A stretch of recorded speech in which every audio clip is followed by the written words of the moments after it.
I got an ice sheet here to show you how cold it is. There was a layer of ice on my truck, like, I don't know, a good millimeter or two thick.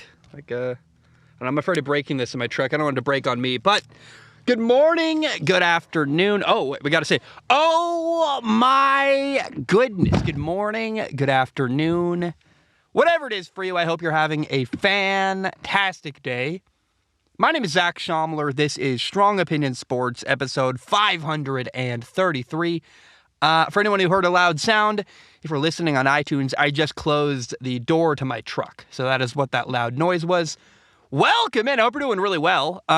You know, I drove here to this parking lot to record a podcast in ice and snow, and it took me like 30 minutes to defrost my car. Literally, like, there was a couple of credit cards worth of ice, like, on top of my windshield, and it, you know, once I finally got it off, it all moved as one piece off my windshield. That's pretty wild. I hope everyone out there is doing well. I know there are people without power. I know it's very cold and all kinds of stuff. If you're listening to the full version of this, you're hearing it after Christmas. I'm actually recording. I'll say nothing. I'm doing a different thing this episode. Let me know if you can figure out what's different with this episode as you listen along and watch it go on. I'm doing very well. I'll tell you what, man. I am so confident that I am like the only person recording my sports podcast in my truck in this weather. Like, tell you what, say what you want about the show, criticize me, say anything you want, but do not tell me I'm not unique and a little bit different. Look, hey, this show, no one else is recording in the snow in their pickup truck. I think that's kind of fun and wild and different. I think it adds a flavor to the show. I like it, man. I don't know. I'm happy. I'm enjoying it.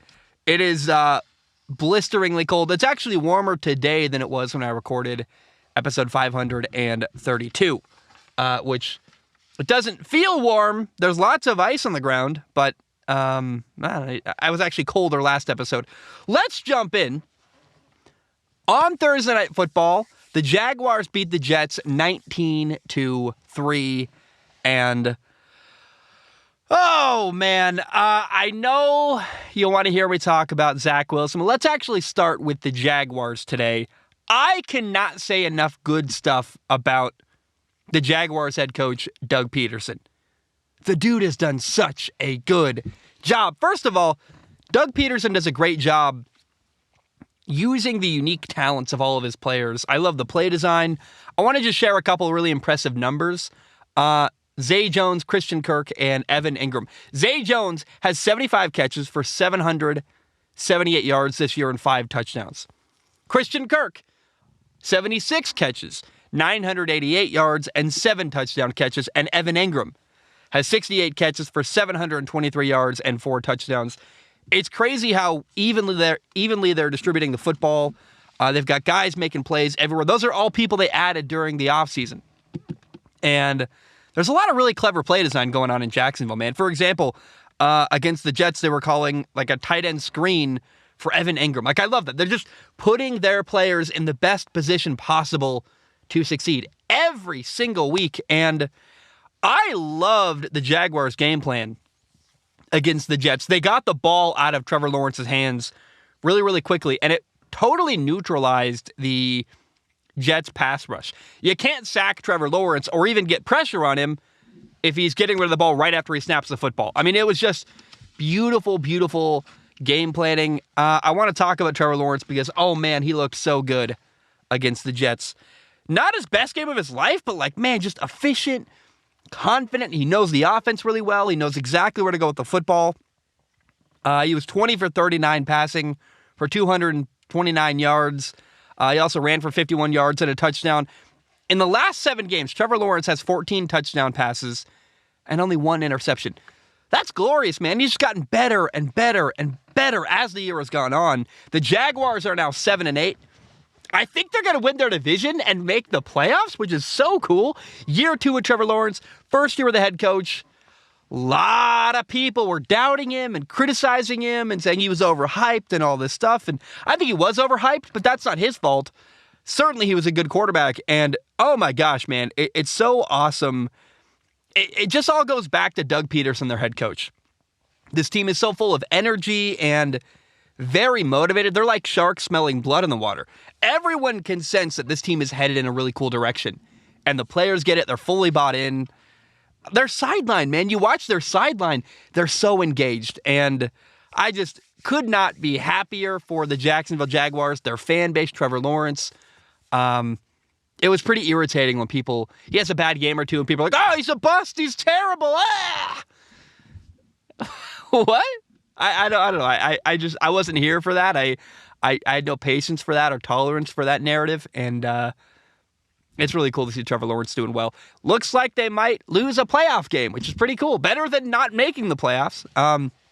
That's a deep dig. I'd love to see them win, but I'm not trying to attack them. I can't really see them beating Buffalo or Cincinnati or Kansas City in a playoff game. But making it in at all is really, really cool. And hey, any given Sunday, they got a chance. Now, the main storyline from this Thursday night football game was the Jets quarterback, Zach Wilson.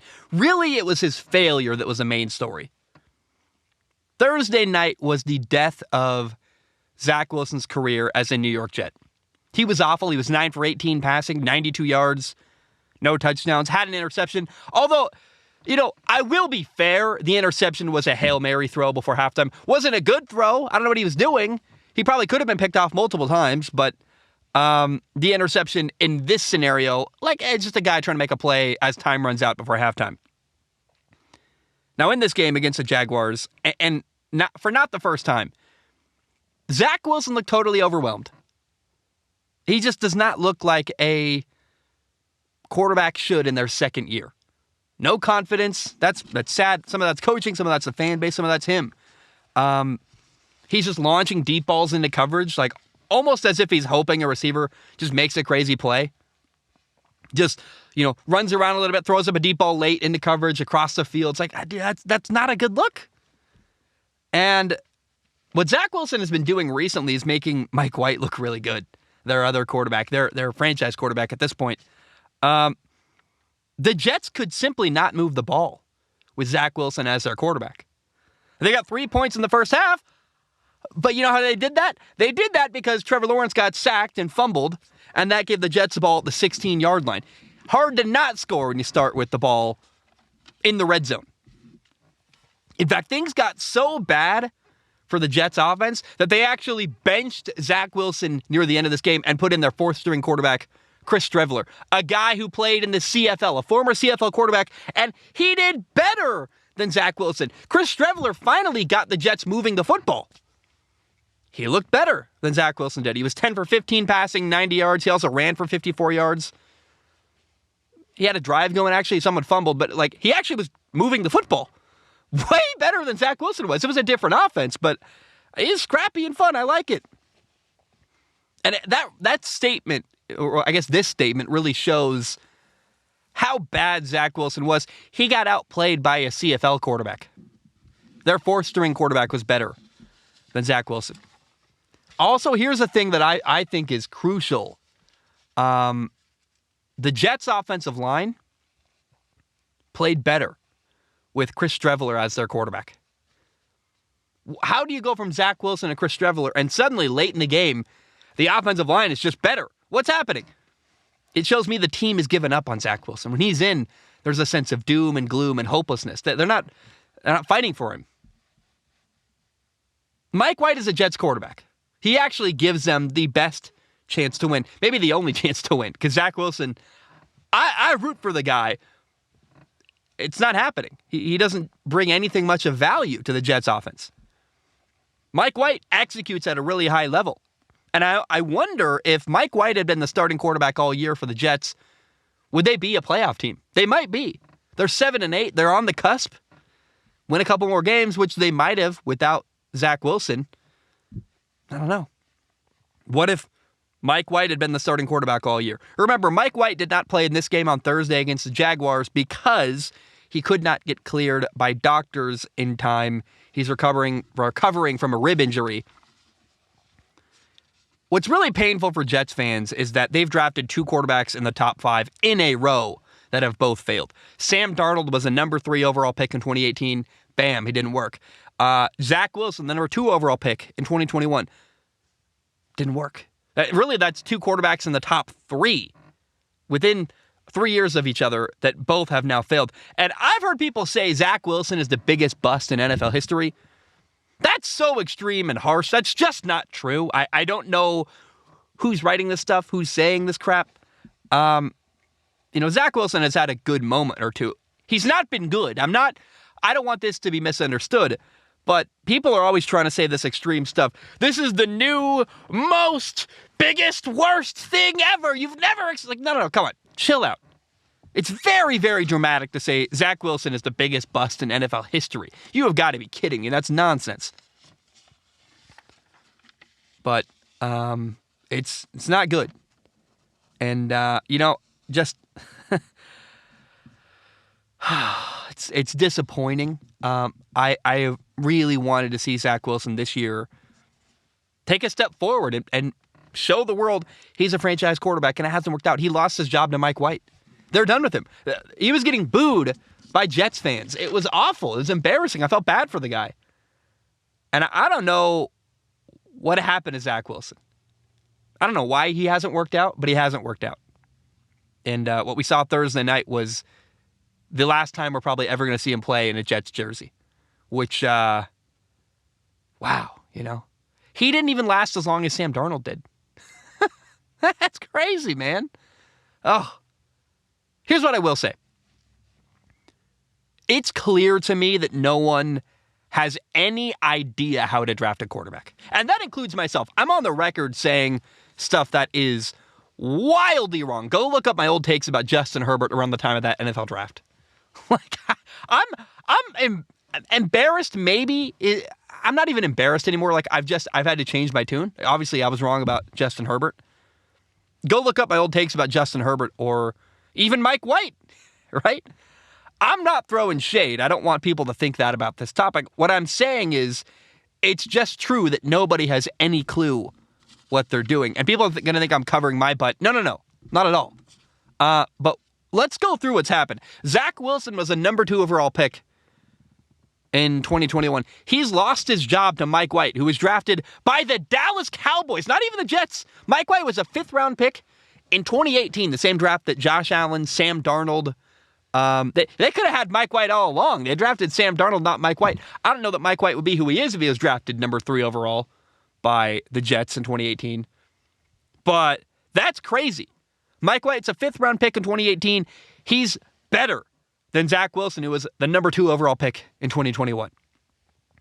How about this? Baker Mayfield and Sam Darnold were both drafted ahead of Josh Allen, who Josh Allen or Patrick Mahomes are the best quarterback in the NFL. They're definitely the 2 best quarterbacks in the NFL.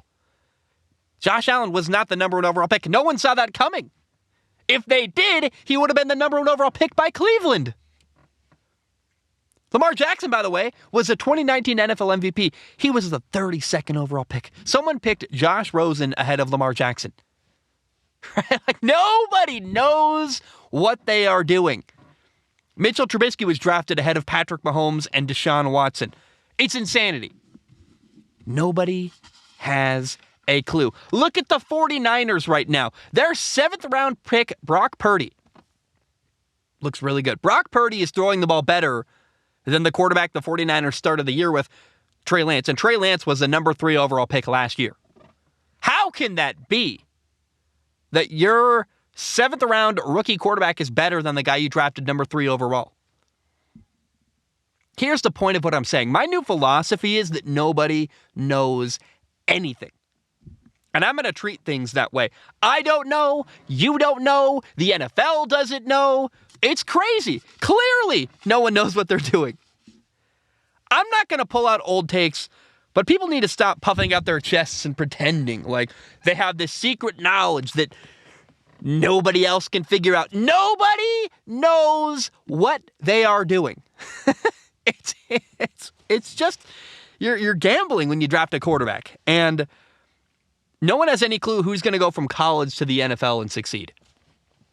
I would love for the problem to be solved. And it's going to be really fun for me over the next couple of years making content, to make content trying to figure out how to better draft a quarterback. What stuff really does matter, how to effectively figure out who can go from college to the NFL and succeed. And the football world collectively needs to learn how to better evaluate quarterbacks. But I think it's really important to acknowledge where we are today, which today, right now, it's clear no one has any clue what they're doing. And anyone who pretends to know is lying or just full of themselves. No one has the ability, apparently, to project how a quarterback's going to do in the NFL. We've just seen it play out over and over and over again. I don't buy the people like, I've got the secret knowledge. Okay. I believe that there are some factors that are really important for a young quarterback. Expectations, the environment they go into. Coaching matters. Do you have coaching that fits you and not only fits your personality, but fits your playing style? Do you have coaches that build an offense for you and your skill set? Your teammates matter. Do you have players around you that are really good and helpful? The work ethic of the quarterback themselves, that really matters. Your confidence. Are you confident? Are the people around you confident in you? Are they instilling confidence in you? You got to be talented. I mean, there's a lot of stuff that really matters for a young quarterback. But I got to say, I am burned out and exhausted with the draft process. All the people on Twitter and on YouTube and this guy's going to work and this guy isn't. And I told you this guy was going to succeed. Shut up.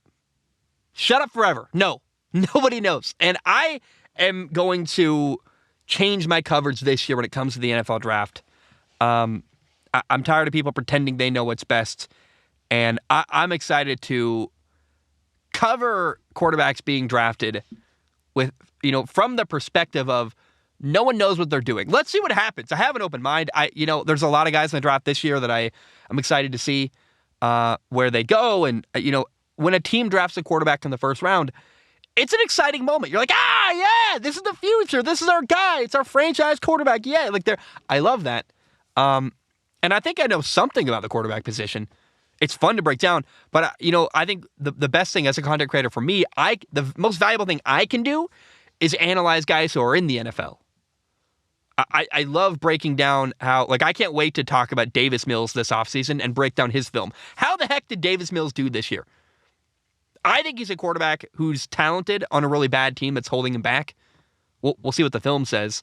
But the film that I'm not really interested in breaking down and trying to, I don't know. I don't want to I don't want to just raise the white flag and give up. And there are friends of mine that make content about the draft, and I think it's awesome to try to figure out what's going to happen and make predictions and all kinds of stuff. But it's really important that the underlying understanding is nobody knows what they're doing, and I'm just it could not be more clear.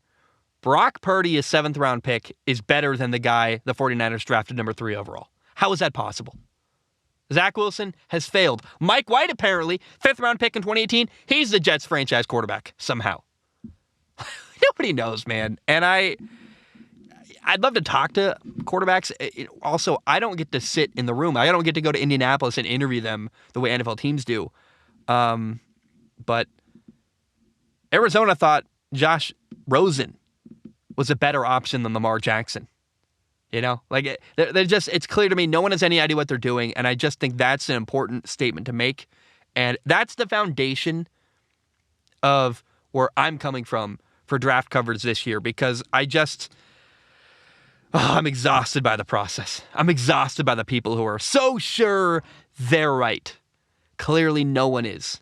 No one knows what they're doing when it comes to projecting how a quarterback in college is going to do in the NFL.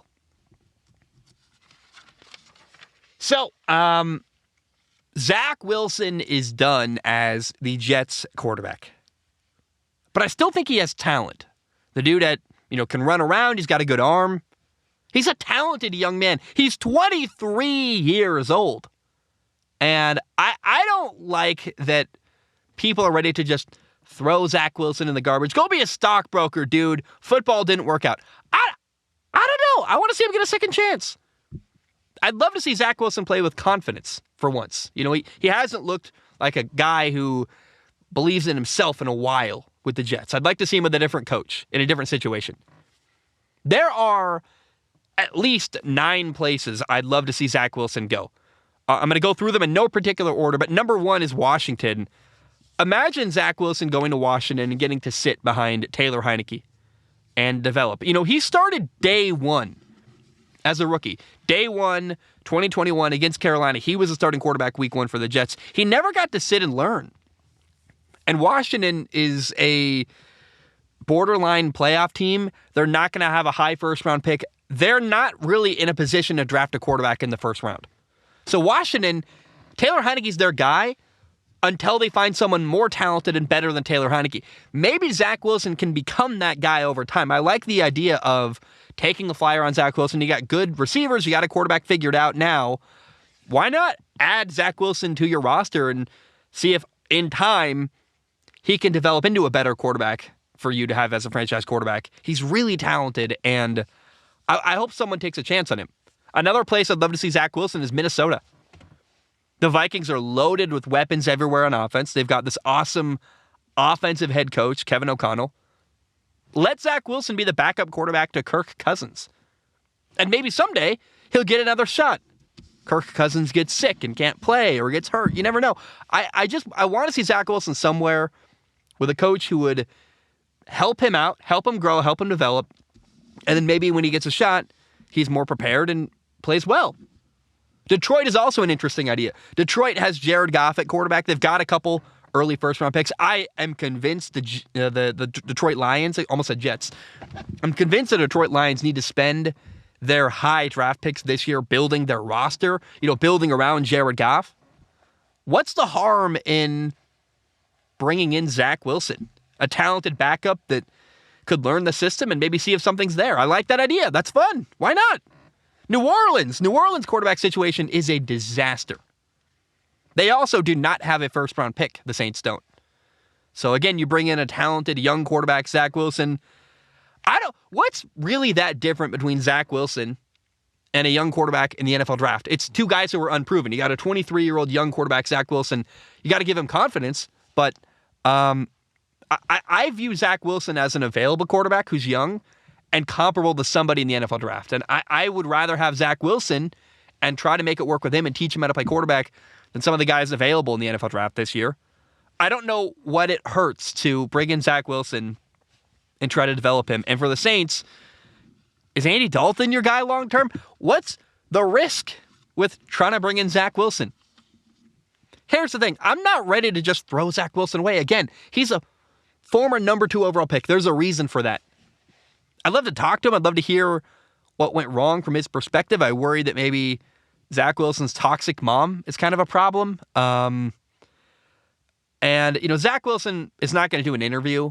Doing that would only hurt his brand. He can't win. It's better to say nothing and just quietly work. But I wish I could hear what's going on in his head.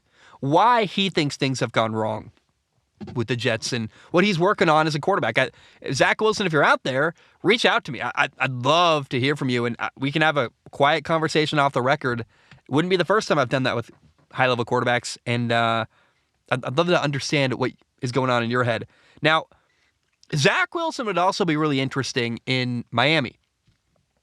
Tua gets hurt a lot. Let's just acknowledge Tua, clumsy Tua, likes to hold on to the football way too long and take unnecessary hits, and he misses a couple games almost every year. I think Mike McDaniel coaching Zach Wilson would be awesome. I think he could instill confidence in Zach Wilson the same way he did with Tua Tagovailoa. And then throwing a Tyreek Hill and Jalen Waddle makes every quarterback look better. I think that would be really interesting to see Zach Wilson go to Miami, be the backup to Tua, and maybe get a shot someday and see what he could do. All Zach Wilson really needs is to develop, grow, and then when he gets another shot somewhere, if he gets another shot somewhere, do well. Maybe the Giants are an option. He'd get to stay in the same city. I don't know if that's a good thing for Zach Wilson, but you get to play for Brian Daboll, a head coach who, as the offensive coordinator in Buffalo, really helped develop Josh Allen. The Giants have questions about Daniel Jones. I'm not sure what they're going to do in the draft. I don't think they're going to draft a quarterback in the first round. So how else are you going to get an alternative solution at quarterback to Daniel Jones?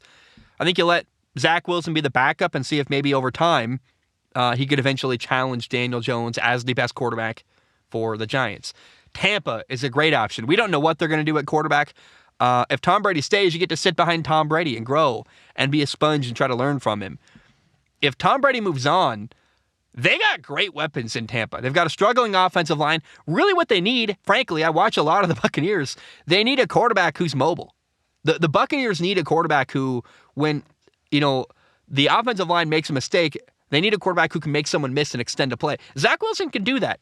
I think Tampa's an interesting possibility. Maybe Tennessee. Ryan Tannehill isn't good enough in Tennessee. And eventually they're going to want a better option.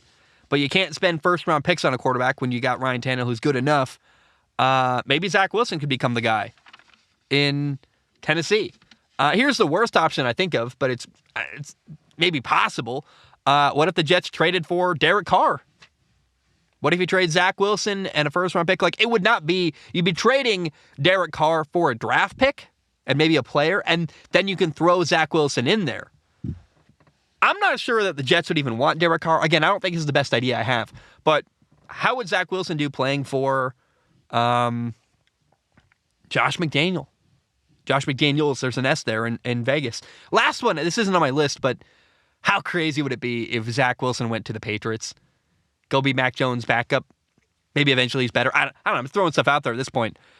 Zach Wilson failed with the Jets, but people are so quick to just throw away young quarterbacks. And I don't know why there isn't more of an attitude of, why don't we help them and develop them and teach them? I mean, it's just, he's a waste of talent. He clearly wants to win. I don't think he's happy. I think he just needs a different situation with coaching who will work with him differently. And I just, to ignore a guy completely like Zach Wilson feels wrong when he's got so much talent. I'd love to work with him if I was a head coach. I'd say, let's bring him in. Let's try to help this kid. He's 23 years old. How different, really, is a guy, Zach Wilson, who, if you trade for him, it's a late draft pick you would trade for Zach Wilson. You wouldn't trade a fourth-round pick to get Zach Wilson to see what he can do. Like, draft a quarterback in the fourth round or trade for Zach Wilson. What's a better option? I think Zach Wilson's available, and I hope someone takes a chance on him because I think there's potential there. He's got a lot to learn. He's got to develop. I wonder if some of what happened with the Jets is just the situation and the pressure cooker of playing for the Jets and your job's at risk and all this stuff. I don't think he handles the media very well. And I just wonder if Zach Wilson could do better in a different scenario. And I'd love to see him get a shot somewhere else. So I'm not ready to just totally throw away Zach Wilson. And I hope he goes somewhere else where he's got a shot to succeed. All right, here's a wild thought. One that, I believe it. If I was an NFL GM or owner or decision maker, I do not believe I would hire a defensive head coach.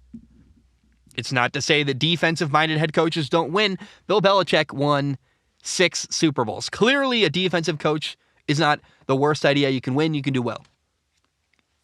But I will say, I look at Miami with Mike McDaniel and Tua, or I look at Doug Peterson in Jacksonville, Trevor Lawrence, Andy Reid, Patrick Mahomes in Kansas City, Nick Sirianni coaching Jalen Hurts in Philly. It's hard not to believe right now that the two most important positions in football are head coach and quarterback. I want my head coach and my quarterback working together. That really does matter.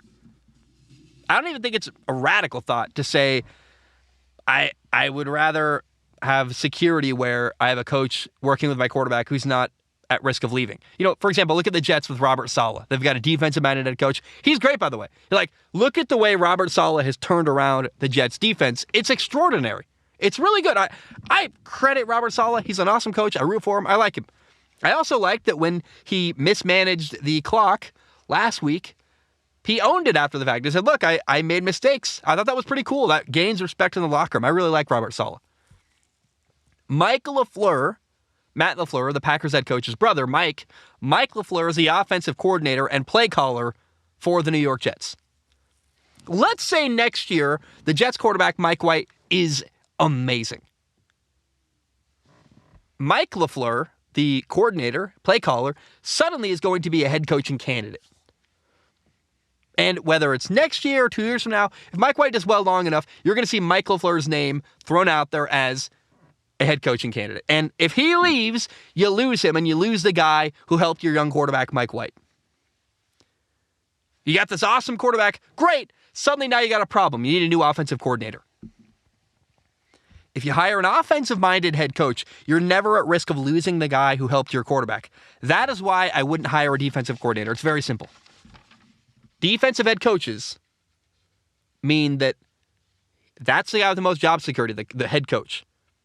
You're at risk of losing your offensive coordinator, and that would scare me.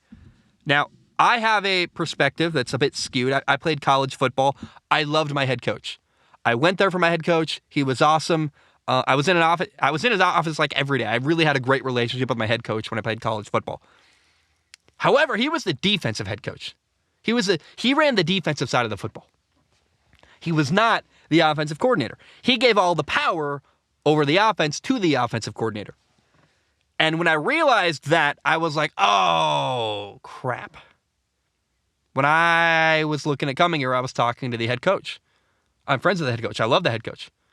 But he's not the guy who has all the power over me. And I went to the wrong school. I really regretted it because as I got to know the offensive coordinator, I hated the guy. I tried to hide it.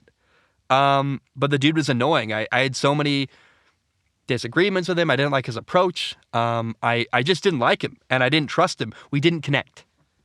Unfortunately, though, the offensive coordinator who I didn't connect with, didn't like, and didn't trust, he was the guy who had the power over me.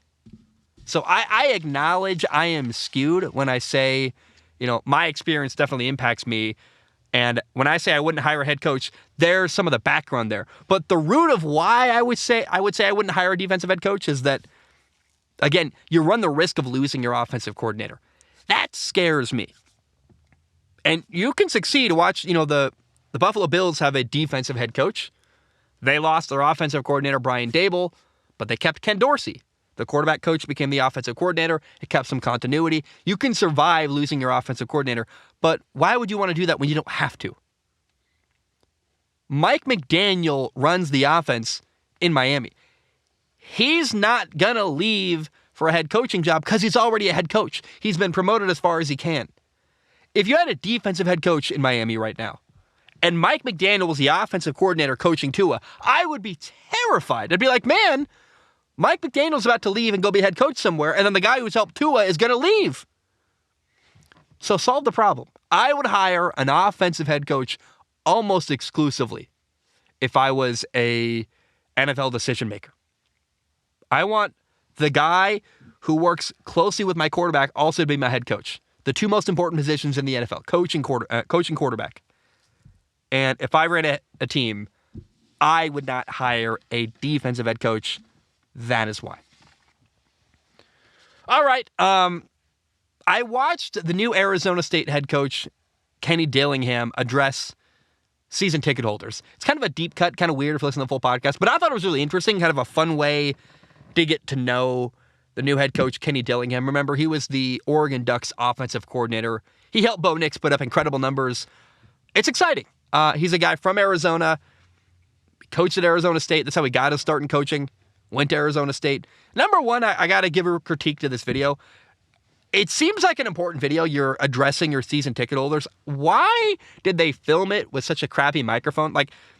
It's as if they're recording Kenny Dillingham on an iPad, and I don't know why they did that. That's just a weird side critique. I hate when people do that.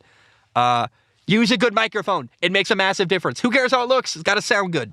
Now, I still heard stuff I really liked. Kenny Dillingham, first of all, said, we need people to come on game day. It helps us with recruiting, and we want to build this awesome game day environment at Arizona State. I love that. I thought it was a great pitch. I thought it was really cool. He also said something I've never heard before, but makes sense. He said, I'm sure it's said a lot, but I heard Kenny Dillingham say it for the first time. It's really cool. He said, I want to be the pitcher on defense. A lot of defenses are the batter. They're reacting to what the pitcher does. He said, no, on defense, I want to be the one in control and make the offense have to adjust to what we're doing. Make them react to us rather than reacting to what they're doing. Kind of a cool philosophy. I really like that. It sounds good.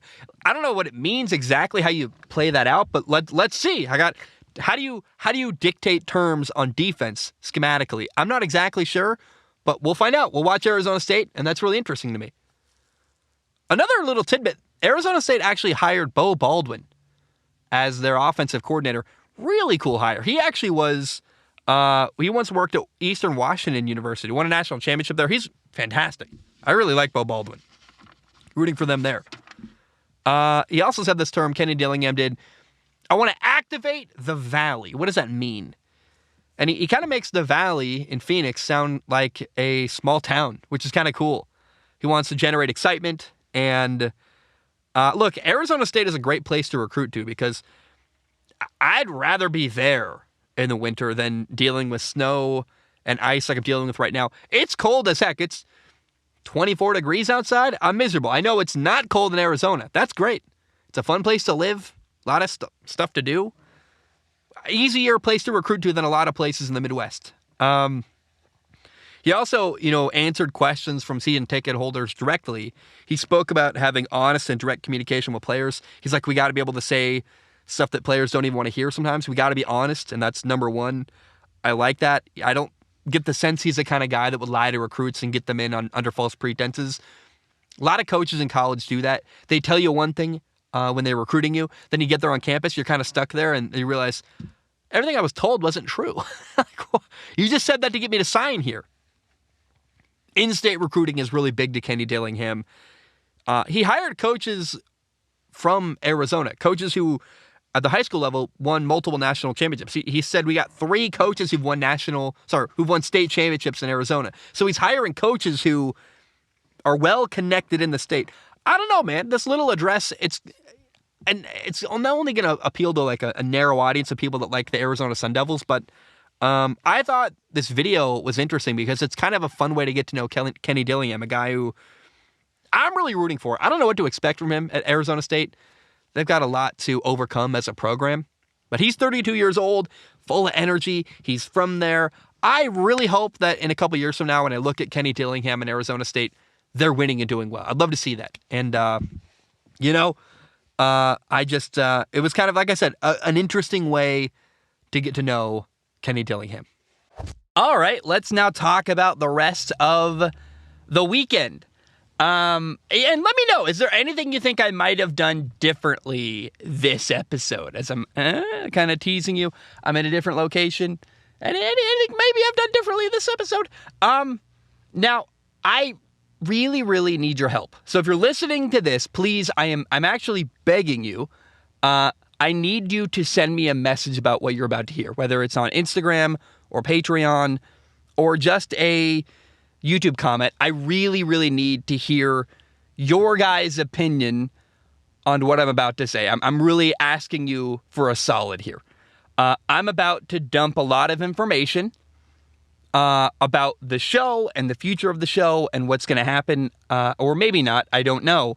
It really depends on your guys' feedback. So I need you guys to tell me what you think I need you guys to give me feedback on what I'm about to say. It was just announced that Raiders quarterback Derek Carr has been benched. He lost his job. The Raiders are now starting Jarrett Stidham as their quarterback for the final 2 games of the year. It's a shock, it's surprising, and it made me want to cry.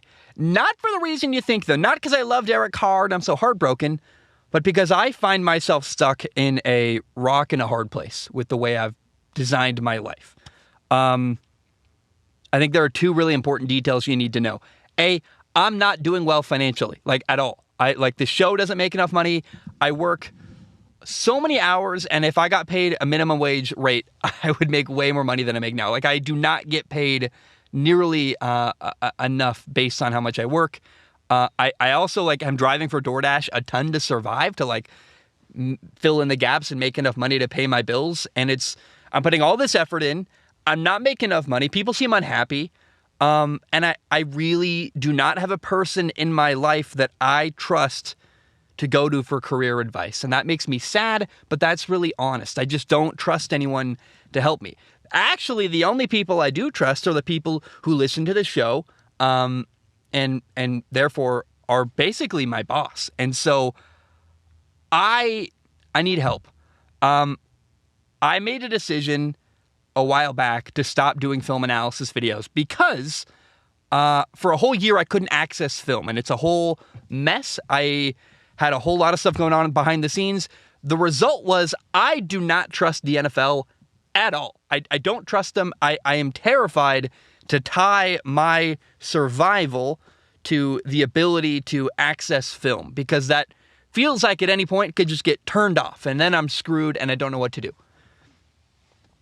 That being said, as a news show, I feel like I'm failing. Like, I just cannot get the show out quickly enough, ever. And it's a lot of work. I'm dying. People seem unhappy. Views are way down. No one's watching. Like, I think if I did one film analysis video, I could probably get as many views as I'm getting in an entire month doing the full podcast. Like, it's just not, people are not listening. And I don't know what to do. What I want to do desperately is make a Derek Carr film analysis video. That's also, you only have so much time in the world, and I feel like if I transition to film analysis, I really can't make a 4-hour podcast once a week or a couple times a week for Strong Opinion Sports. One idea I have in my head is maybe do an episode that's like an hour a week on like a Wednesday, and I say, here's what excited me last weekend. Here's what I'm looking forward to next weekend. Here's some Patreon questions. Bam. It's like 2 topics, Patreon questions. That's it. What was cool last weekend? What's exciting next weekend? And Patreon questions. And that's it. And that's a manageable amount of stuff to just be like, what's cool? What do I look forward to? And answer questions. I think I could do that once a week. I watch so much football, and I'm getting very little out of it. And I don't know what to do.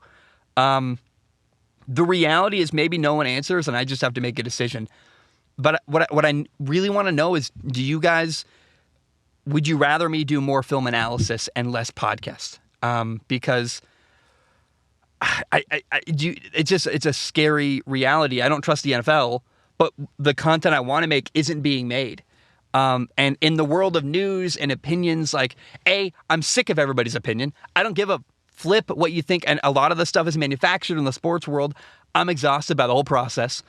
And I don't know that my saying an opinion on, for example, J.J. Watt just retired, me giving like a little opinion on J.J. Watt retiring, is that more or less meaningful than me really doing a really cool film analysis video? I think film analysis is probably the coolest and best thing I have to offer the creative sports world. Way more interesting than me slinging opinions on a weekly show, Strong Opinion Sports podcast. I don't know. And I think as I'm talking through it openly, which is a radical thing and probably going to get me in trouble somehow. I don't know. I know a lot of people's advice to me is you shouldn't be so open. You shouldn't be honest. I don't really know what to do. I'm just going to ramble and talk through it. What sounds cool to me, and let me know what you think, is if I mostly do film analysis video, like really, like if I have 3 ideas. I'm honestly scared to say them because I know people steal them, and that's like a terrifying whole other thought. But I think the best thing I can do is make really awesome film analysis videos about quarterbacks, breaking them down, take my time. There's no deadline. There's no pressure. When it's done, and it's awesome, and it comes out. And then maybe once a week I do a podcast where I sit down. Topic 1 is what was cool last weekend. Topic 2 is what do I look forward to next weekend? And then topic 3 is answering questions from the audience. That's it. And it's once a week. And it's like an hour. That sounds much more manageable than what I'm currently doing. Trying to cover the news is just it's really hard. I just can't keep up, and I'm failing. Like, this isn't gonna come out probably till Thursday. And I'm totally overwhelmed. I'm one person by myself. I think if I had a team of people, I could do a show every day or every other day. I don't. And I at this point currently, I need to make a lot more money in order to make Strong Opinion Sports into the podcast that I think it could be. Like a every day, every other day podcast breaking down the news of the sports world. That sounds really fun, but I need help to do that. I've kind of had to acknowledge, because I'm getting stuff out about Sunday like on Thursday, and that just is too late. I know people don't like that. I don't like that. It's not what I want to do. And so I'm going to repeat this one more time. How does this sound?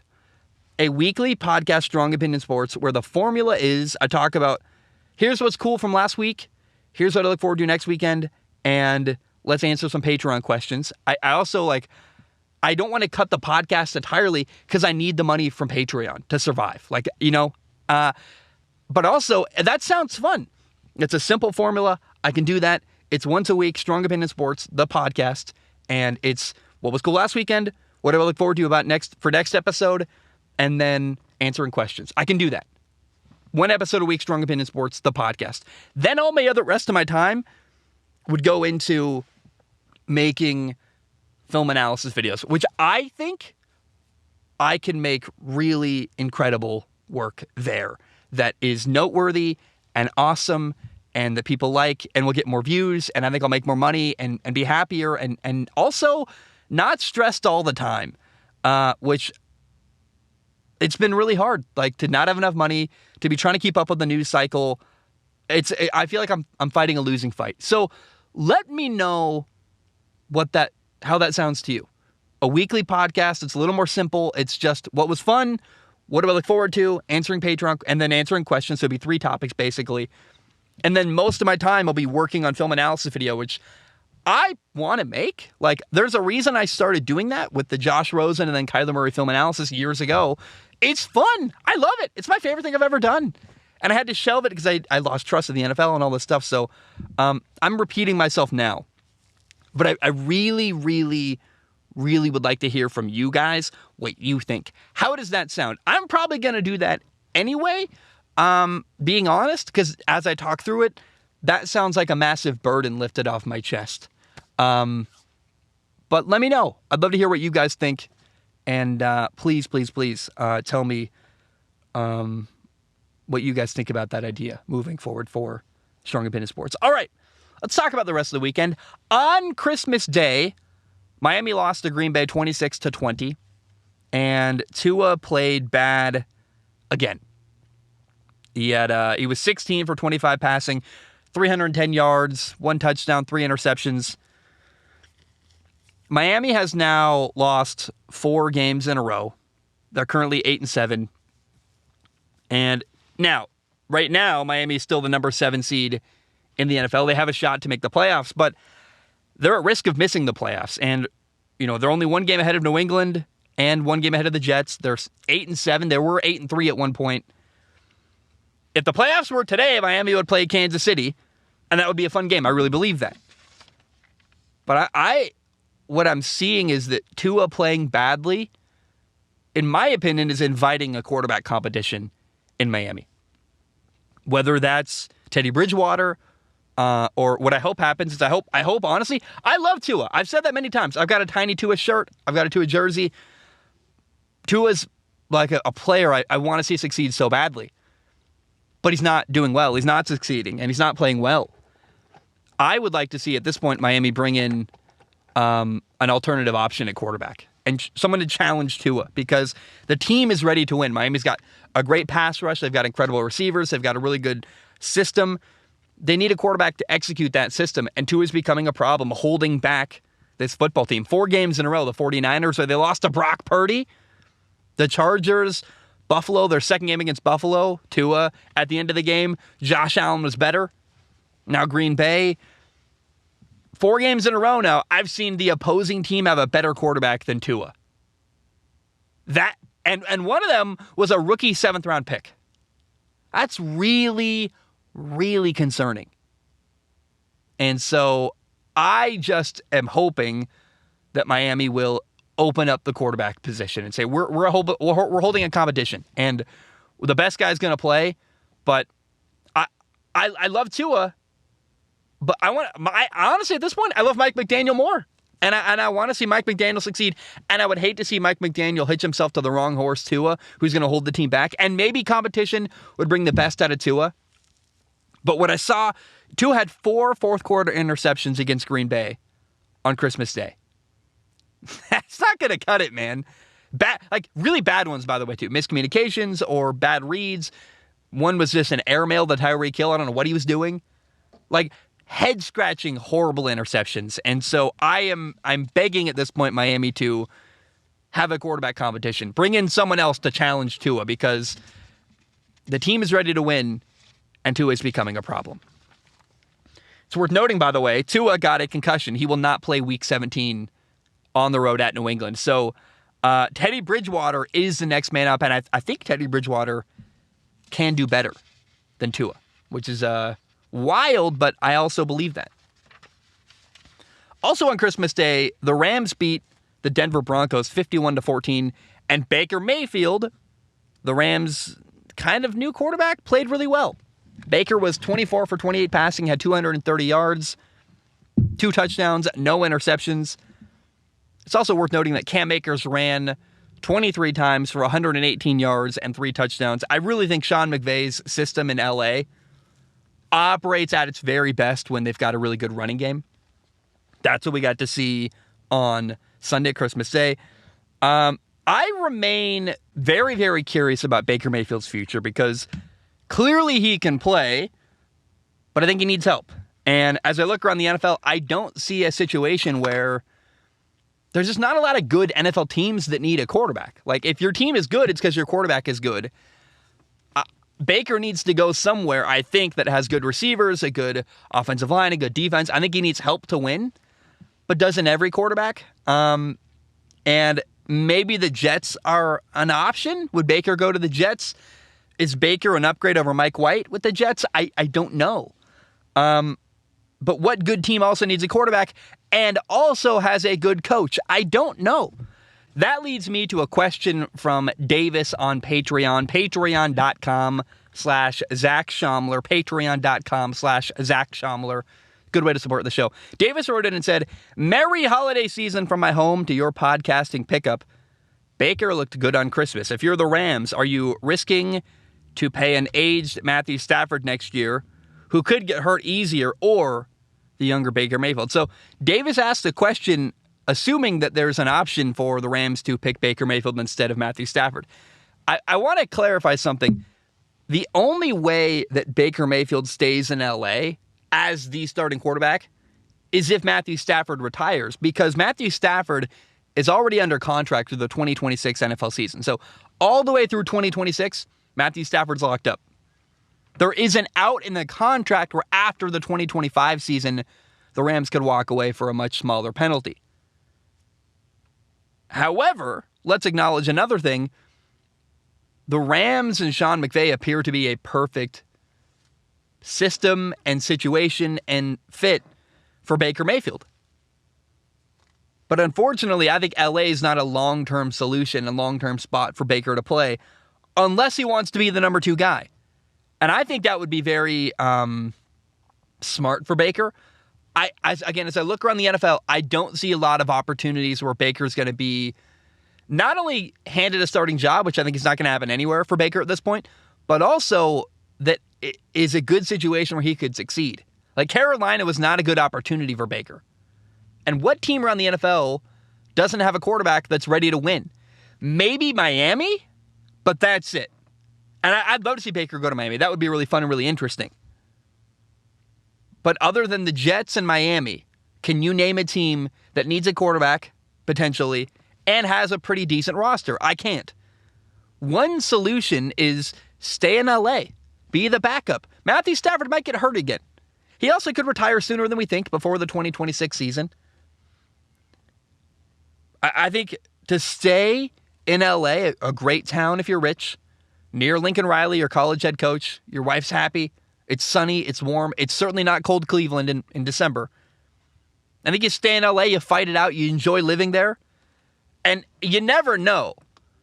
Baker's name could get called again, even as the number 2 guy behind Matthew Stafford. I don't think it's a crazy possibility to think maybe Baker stays as a backup. I don't know that his ego is going to allow that. I think he wants to be a starting quarterback, and I don't blame him. And maybe Seattle's an option. Maybe, I think the Jets or Miami are Baker's best shot to get on the field as a starting quarterback. Is Baker really better than Mike White? I don't know. Is Baker better than Tua? I believe so. I believe Baker could play much better than Tua has played the last 4 weeks. Miami's basically the only option I can think of for Baker to become a starting quarterback again. Unless I'm blanking on something, Pittsburgh's got Kenny Pickett. The Falcons need a quarterback, but that's a horrible franchise with a lot of bad stuff going on that I would not be party to. Tennessee, maybe. Where could Baker go be a starting quarterback other than Miami? I don't know, but maybe the option is to stay in L.A. with a coach you like, in a city you like, your life's pretty good, and you never know. If you stay and fight, you might get another opportunity to once again become the Rams starting quarterback, even if Matthew Stafford's there. Maybe something happens to him. Maybe he retires. Maybe he plays bad and gets benched. You never know. I'm very, very curious what happens with the future of Baker Mayfield. Now, after losing to the Rams 51-14 on Christmas Day, the Denver Broncos fired their head coach, Nathaniel Hackett. They're like, hey, Merry Christmas, Nate! You're out of a job. Sorry, buddy.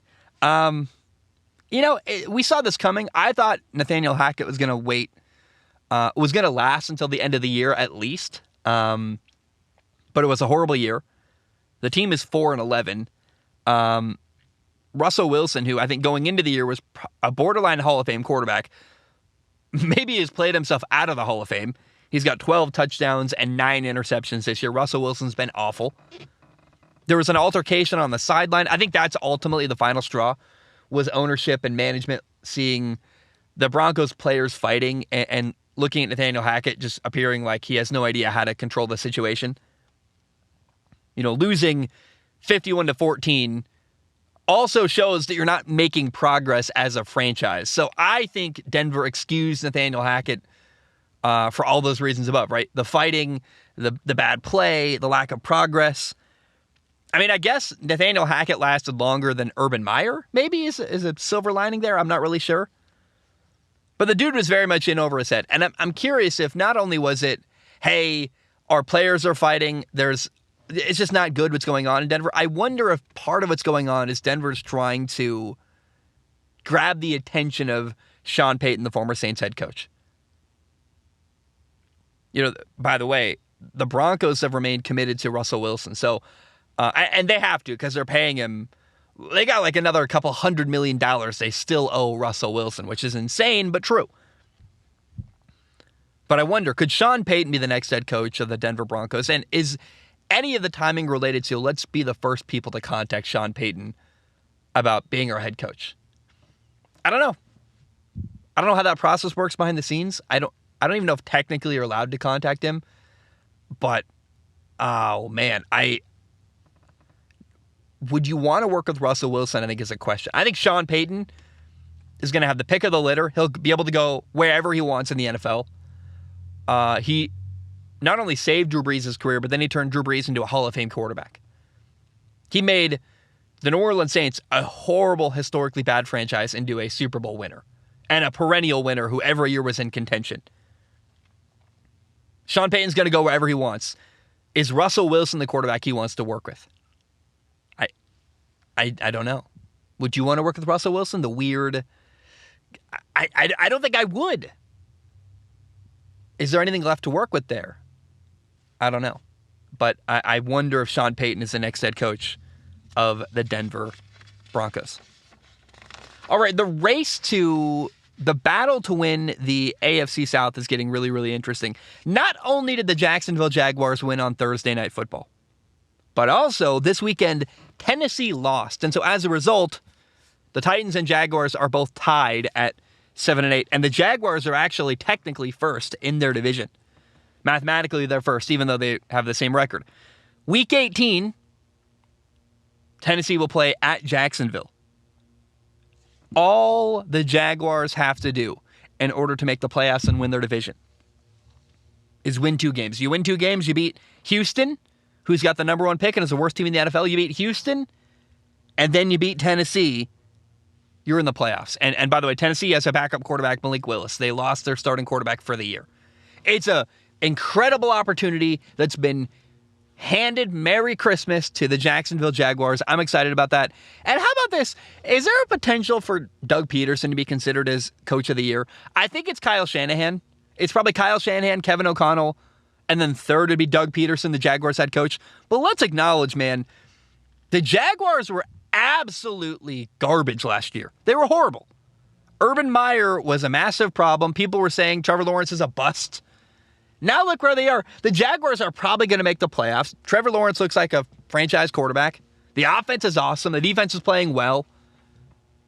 Look at how much good Doug Peterson has generated for the Jacksonville Jaguars and that franchise. It's really, really cool to see. And I don't know. I just think Doug Peterson should be considered, at least considered, for NFL Coach of the Year.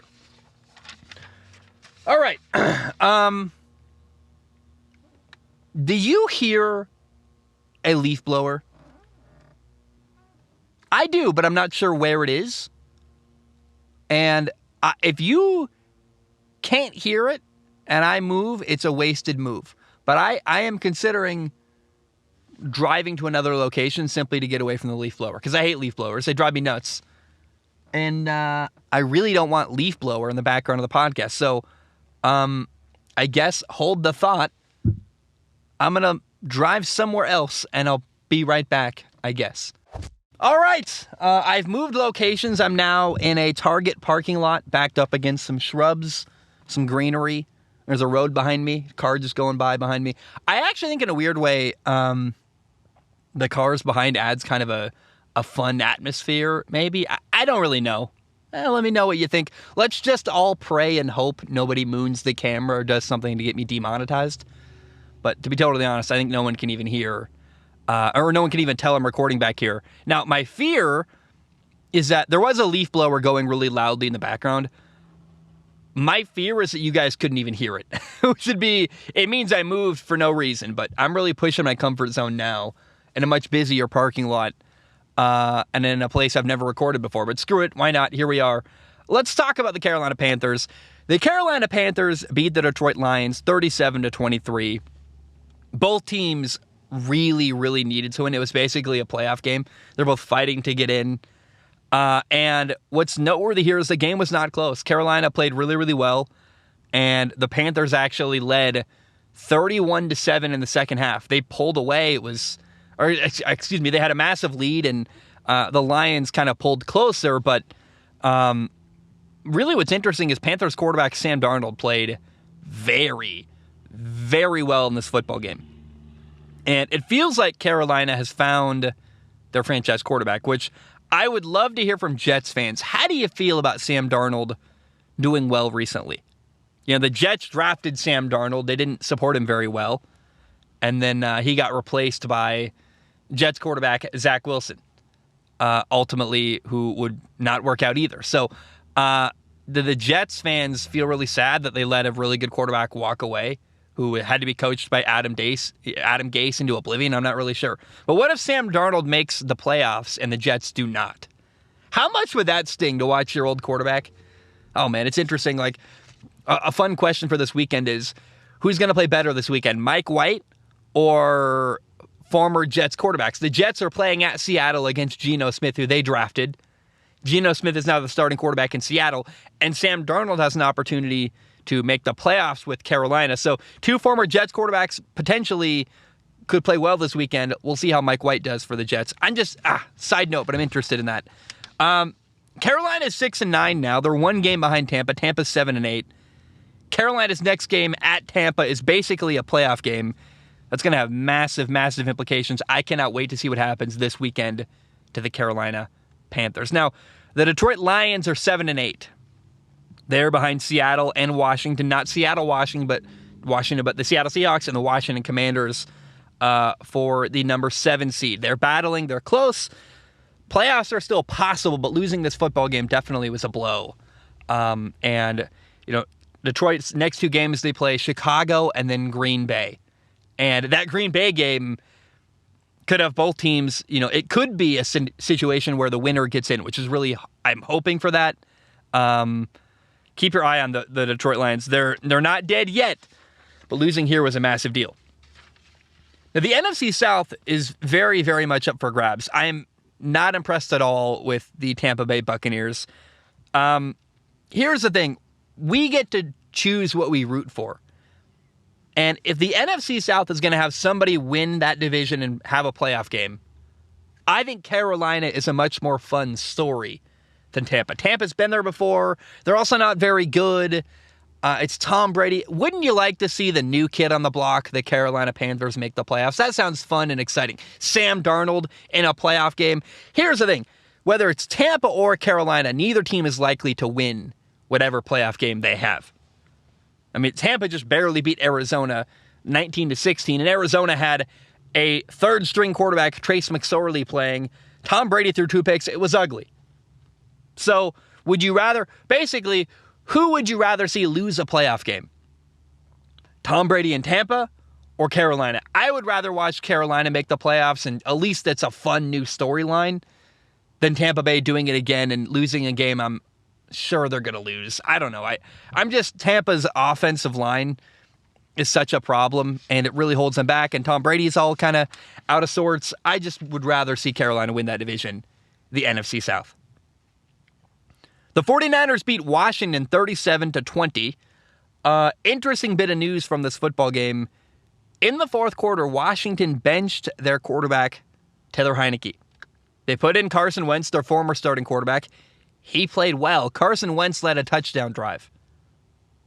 So now Washington, they're 7-1. 7-1. 1 tie, 7 wins, 7 losses. They are right now the number 7 seed in the NFC, but Washington has not won a game yet in December, which is really, really problematic. They've tied once in December, but they haven't won. And now Washington has announced that Carson Wentz will be their starting quarterback this weekend against Cleveland, which feels a bit desperate. It's very interesting. It's a massive risk to 2 games before the playoffs switch quarterbacks, and it's really hard to feel like it's really hard to feel a sense of confidence in Washington, given the fact that they're changing quarterbacks with 2 games left to go. It's like, really? Like, okay. I don't know why. We'll see. I worry it's going to backfire for the Washington Commanders, this move to hopefully better your franchise. Okay. Isn't there a reason you benched Carson Wentz in the first place? Like, I don't know. I guess Carson lost his job because he broke his finger. Then Taylor Heinicke came in and never gave the job back. So, I don't know. We'll see. It's really interesting. But it feels like a massive risk to go back to Carson Wentz in a really key moment at the end of the year. And what's the narrative going to be like if you go back to Carson Wentz and you lose 2 games in a row and you don't make the playoffs? Like, oh boy, that'd be hard to swallow. Now, the story of this game, remember, we're talking about the Washington Commanders playing the 49ers. Brock Purdy once again won. He's 3-0. He's really 4-0 in my opinion because Jimmy Garoppolo got hurt in the first series of that Miami Dolphins game. So he basically played all game against Miami anyway. In this game, Brock Purdy was 15 for 22 passing, 234 yards, 2 touchdowns, 1 interception.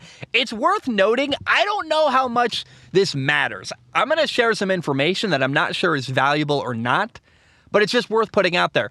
For example, Miami's got 2 dominant receiving targets, Tyreek Hill and Jalen Waddle. And I don't go, oh, that's a concern, that's a weakness. I go, no, it makes sense. You're feeding the best guys you have the football. But in this football game, really only 2 guys caught the football for the 49ers. George Kittle had 6 catches for 120 yards and 2 touchdowns, and Brandon Ayuk had 5 catches for 81 yards. Brock Purdy only completed 15 passes. 11 of them went to either George Kittle or Brandon Ayuk. 2 other guys had 2 catches. That's it. And there's no reason necessarily it should concern you to have the 49ers offense run entirely through 2 players. But I don't know. It's worth putting out there. Is there anything to that? I don't know yet. Now, I love the confidence of Brock Purdy. It's so much fun to watch. It's so awesome. It's exciting. And that leads me to a question from Patreon. Jack wrote in on Patreon, patreon.com/Zach Schomler. Jack, not Zach, but Jack says, hey, Zach, now that you have already doubled down on not letting the 49ers in your Super Bowl window, I just have one question. Who can't they beat? Who can they not beat? The double negative. Look, the first time I talked about the Super Bowl window or whatever, I can't remember exactly what I called it. Jimmy Garoppolo was the 49ers quarterback, and I stand by the 49ers with Jimmy Garoppolo at quarterback. I'm like, is that a Super Bowl contender? I'm not really sure. We've seen it before, and they didn't work out. And the second time we talked about the 49ers potentially winning a Super Bowl, Brock Purdy had just come off the bench and beat Miami. And I was like, well, like, we'll see what Brock Purdy can do. Well, now we're 3 more games into Brock Purdy. And if I haven't said it already, I'm willing to say now the 49ers are Super Bowl contenders with Brock Purdy. He's playing really well. I love his confidence. I love how he plays. I love his style. And this team, man, the 49ers, like, who can beat them, really, is the question. Philly, I think Minnesota plays an interesting game for the 49ers, but I think it'd be incredible. Like, the story I'm rooting for, very much so, is I want to see the 49ers win a Super Bowl with their rookie 7th-round pick at quarterback. I think the chaos that would ensue, like, if you you win a Super Bowl with your 3rd-string quarterback who played really well, what do you do with Trey Lance, your number 3 overall pick? I cannot wait to see what would happen in that scenario. So for that reason alone, I'm rooting for the 49ers to win the Super Bowl just because I want to see what in the world would you then do with Trey Lance? Like, you know, do you trade Trey Lance to Miami who needs a quarterback? And, you know, he worked with Mike McDaniel. I don't know, but I'm very curious, and that is why I'm rooting hard for the 49ers to win a Super Bowl, because I want them to have to make some uncomfortable, difficult decisions in the Bay Area at the quarterback position. Now, on Saturday, the Dallas Cowboys beat the Philadelphia Eagles 40-34. Eagles quarterback Jalen Hurts did not play. And the big story to me was Philly's backup quarterback, Gardner Minshew, getting an opportunity to show the world what he can do. And I've tooted this guy's horn for a long time saying, hey, Gardner's really good. He got robbed out of a position in Jacksonville, and if you put him on a good football team, he'll win. I swear, he'll win. I'm not going to lie to you. This game is a bummer. Watching Gardner Minshew lose. Ugh. The agony. It was painful, man. Gardner Minshew was 24 for 40 passing, 355 yards, 3 touchdowns, which is great, but he also had 3 turnovers. He threw 2 touchdowns. He also had a quarterback sneak, so 3 touchdowns, total 1 running, 2 throwing. But he threw 2 interceptions. Wow, they were arguable. I mean, I felt like the receiver could have battled harder for the football. He allowed a defender to undercut him. It's a contested pass, and the defender was more aggressive to the ball on a slant. Like, that's not entirely on Gardner Minshew, but he also had a fumble on a mesh point with a running back, which is, it's a failed handoff, basically. And I thought Gardner Minshew could have played better, right? He had a touchdown that was wide open where he missed Quez Watkins, which he throws this weird floater of a ball. I'm like, I don't know why you're throwing the ball at that trajectory, but it's weird, and you miss someone open. Later, he had an interception dropped that should have been a pick. Should have had 3 interceptions on the day. Should have had 4 turnovers, let's be honest. It makes me sad to say this because I love Gardner Minshew, but Gardner Minshew looked like a backup quarterback against Dallas. And a good backup quarterback, definitely, but a backup. And I walked away from this game a bit disenchanted from Minshew mania. Again, should have had a pick. Should have had a touchdown that he missed. He did some good stuff, Gardner Minshew did, but not enough in my opinion. And Philadelphia is absolutely loaded with talent. They might be the most talented roster in the NFL. Offensive line's incredible. They run the ball well. They've got good receivers. They've got a great defense. If you can't win with that roster, then it's on you. And so I'm going to give Gardner Minshew some tough love. I got to be honest here. Gardner Minshew wasn't good enough on Saturday. Makes me feel incredibly sad to say that. But there were too many missed opportunities for Gardner Minshew in the Eagles offense, and he's a great backup, man. He gives you a chance, I think, but and that's more than most quarterbacks, by the way. But Gardner Minshew is a backup for a reason, and I think we saw that on Saturday. That's painful, but that's honest. Now, I was actually very impressed with Cowboys quarterback Dak Prescott. He had an early pick 6. And they were down 10-0 early in this football game. But Dak Prescott bounced back. He had this ball where he has a chip wide open. He kind of underthrows, throws a bad ball, gets picked off, run for a touchdown. And you're like, oh, man, you're down 10-0. And Dak, again, he bounced back. He responded. Dak Prescott finished the day 27 for 35 passing, 347 yards, 3 touchdowns, and that 1 interception. I don't know, man. I have no idea what to make of the Dallas Cowboys. I really don't. Because Dallas's very best game is really impressive and really good. Like, on their best day, Dallas can beat anybody. I believe that. But they're too inconsistent. I'm just not confident the Dallas Cowboys can string together enough wins to go on a Super Bowl run. I hope I'm wrong, though. The Dallas Cowboys winning a Super Bowl or being in a Super Bowl would be absolutely good for business. It'd be incredible. It's a massive brand. They've got a huge following. Them in the Super Bowl would be incredible. I just don't know that they can, which is sad but honest. All right, on Monday Night Football, the Chargers beat Indy 20-3. The Colts made a big move. They benched their quarterback, Matt Ryan. They're like, we're going to start Nick Foles instead. And Nick Foles, in his start this year, Nick Foles threw 3 interceptions, and you're like, oh, man. You know, Sam Ellinger didn't work. Matt Ryan hasn't worked. Nick Foles. Maybe it's more than just a quarterback problem in Indy, but that's just my crazy theory. Now, the result of this game is that the Chargers have made the playoffs. The LA Chargers are in. They have made the playoffs. And doing that, making the playoffs, is a massive deal for LA's head coach, Brandon Staley, a guy who I think, let's just say it now, he's got, I think, way more job security given that he's finally made a playoff appearance with the Chargers. They're kind of a complacent franchise. They're not very aggressive. They're not going to fire Brandon Staley unless it gives them a really obvious reason to, and so he's the guy for the next couple of years now, and I think, given that he's made the playoffs. Also, though, the LA Chargers have a lot of talent. Oh, my goodness. They dealt with injuries early in the year. I think that, you know, if you roll the dice and gamble, the Chargers got some really bad rolls of the dice, man. Guys getting hurt, losing some games that they probably should have won, but unfortunate stuff happened. I don't think the Chargers are as bad as their record would show, and I wouldn't write them off, because this is a team that fought back from adversity early in the year, and the Chargers, man, can make some noise. Your favorite football team might be in danger of losing to LA, whether it's KC or Cincinnati or Buffalo or the Jaguars. Like, this is a football team. The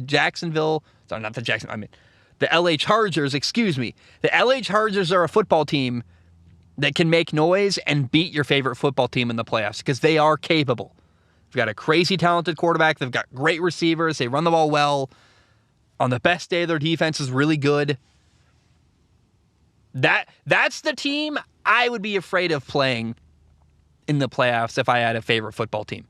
It reminds me of the Giants when they, a couple years ago won the Super Bowl as a wild card team. You're like, man, this is a really capable team that's probably better than the record would show. And the LA Chargers are very, very dangerous in my opinion. All right, we got 2 more stories. After 12 years in the NFL, J.J. Watt is retiring. 12 good years, a lot of an incredible career, really. A 3-time Defensive Player of the Year, which is going to be the thing J.J. Watt is going to be known for. He's got 2 games left in his NFL career.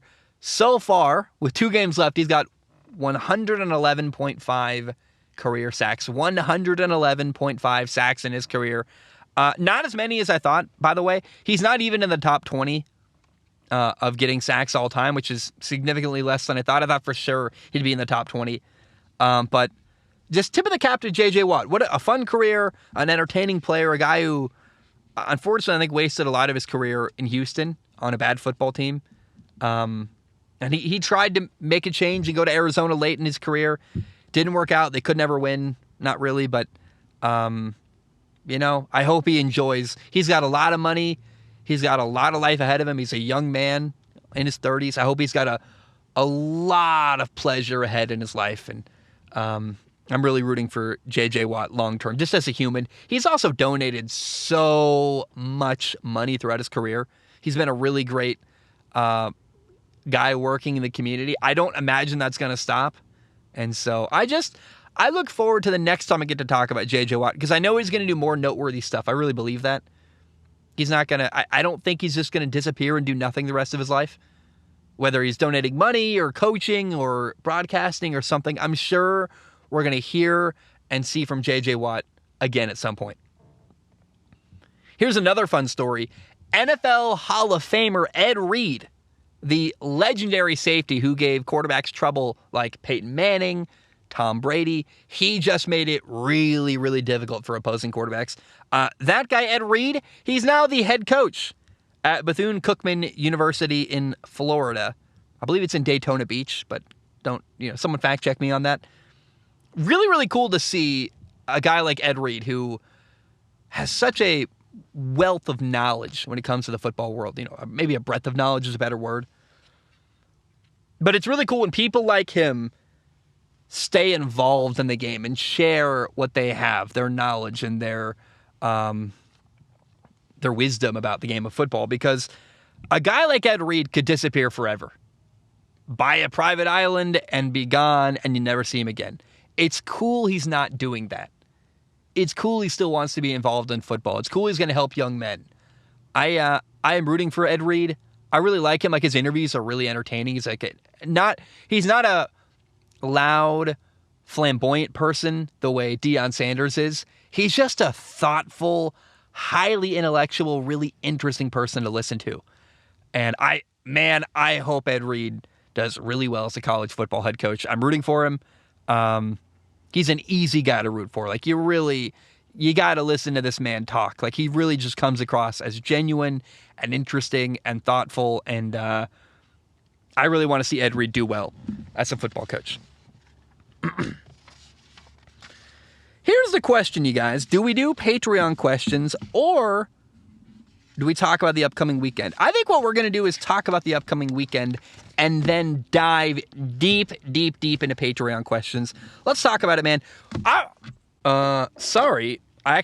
My camera died because your boy Zach, when he moved locations to this new parking lot, I forgot to turn on the battery that charges the camera. So anyway, here we are. Let's jump in. You guys, I am so incredibly excited for this weekend. Like, I really cannot contain myself. We got college football. We've got NFL playoff picture stuff working out.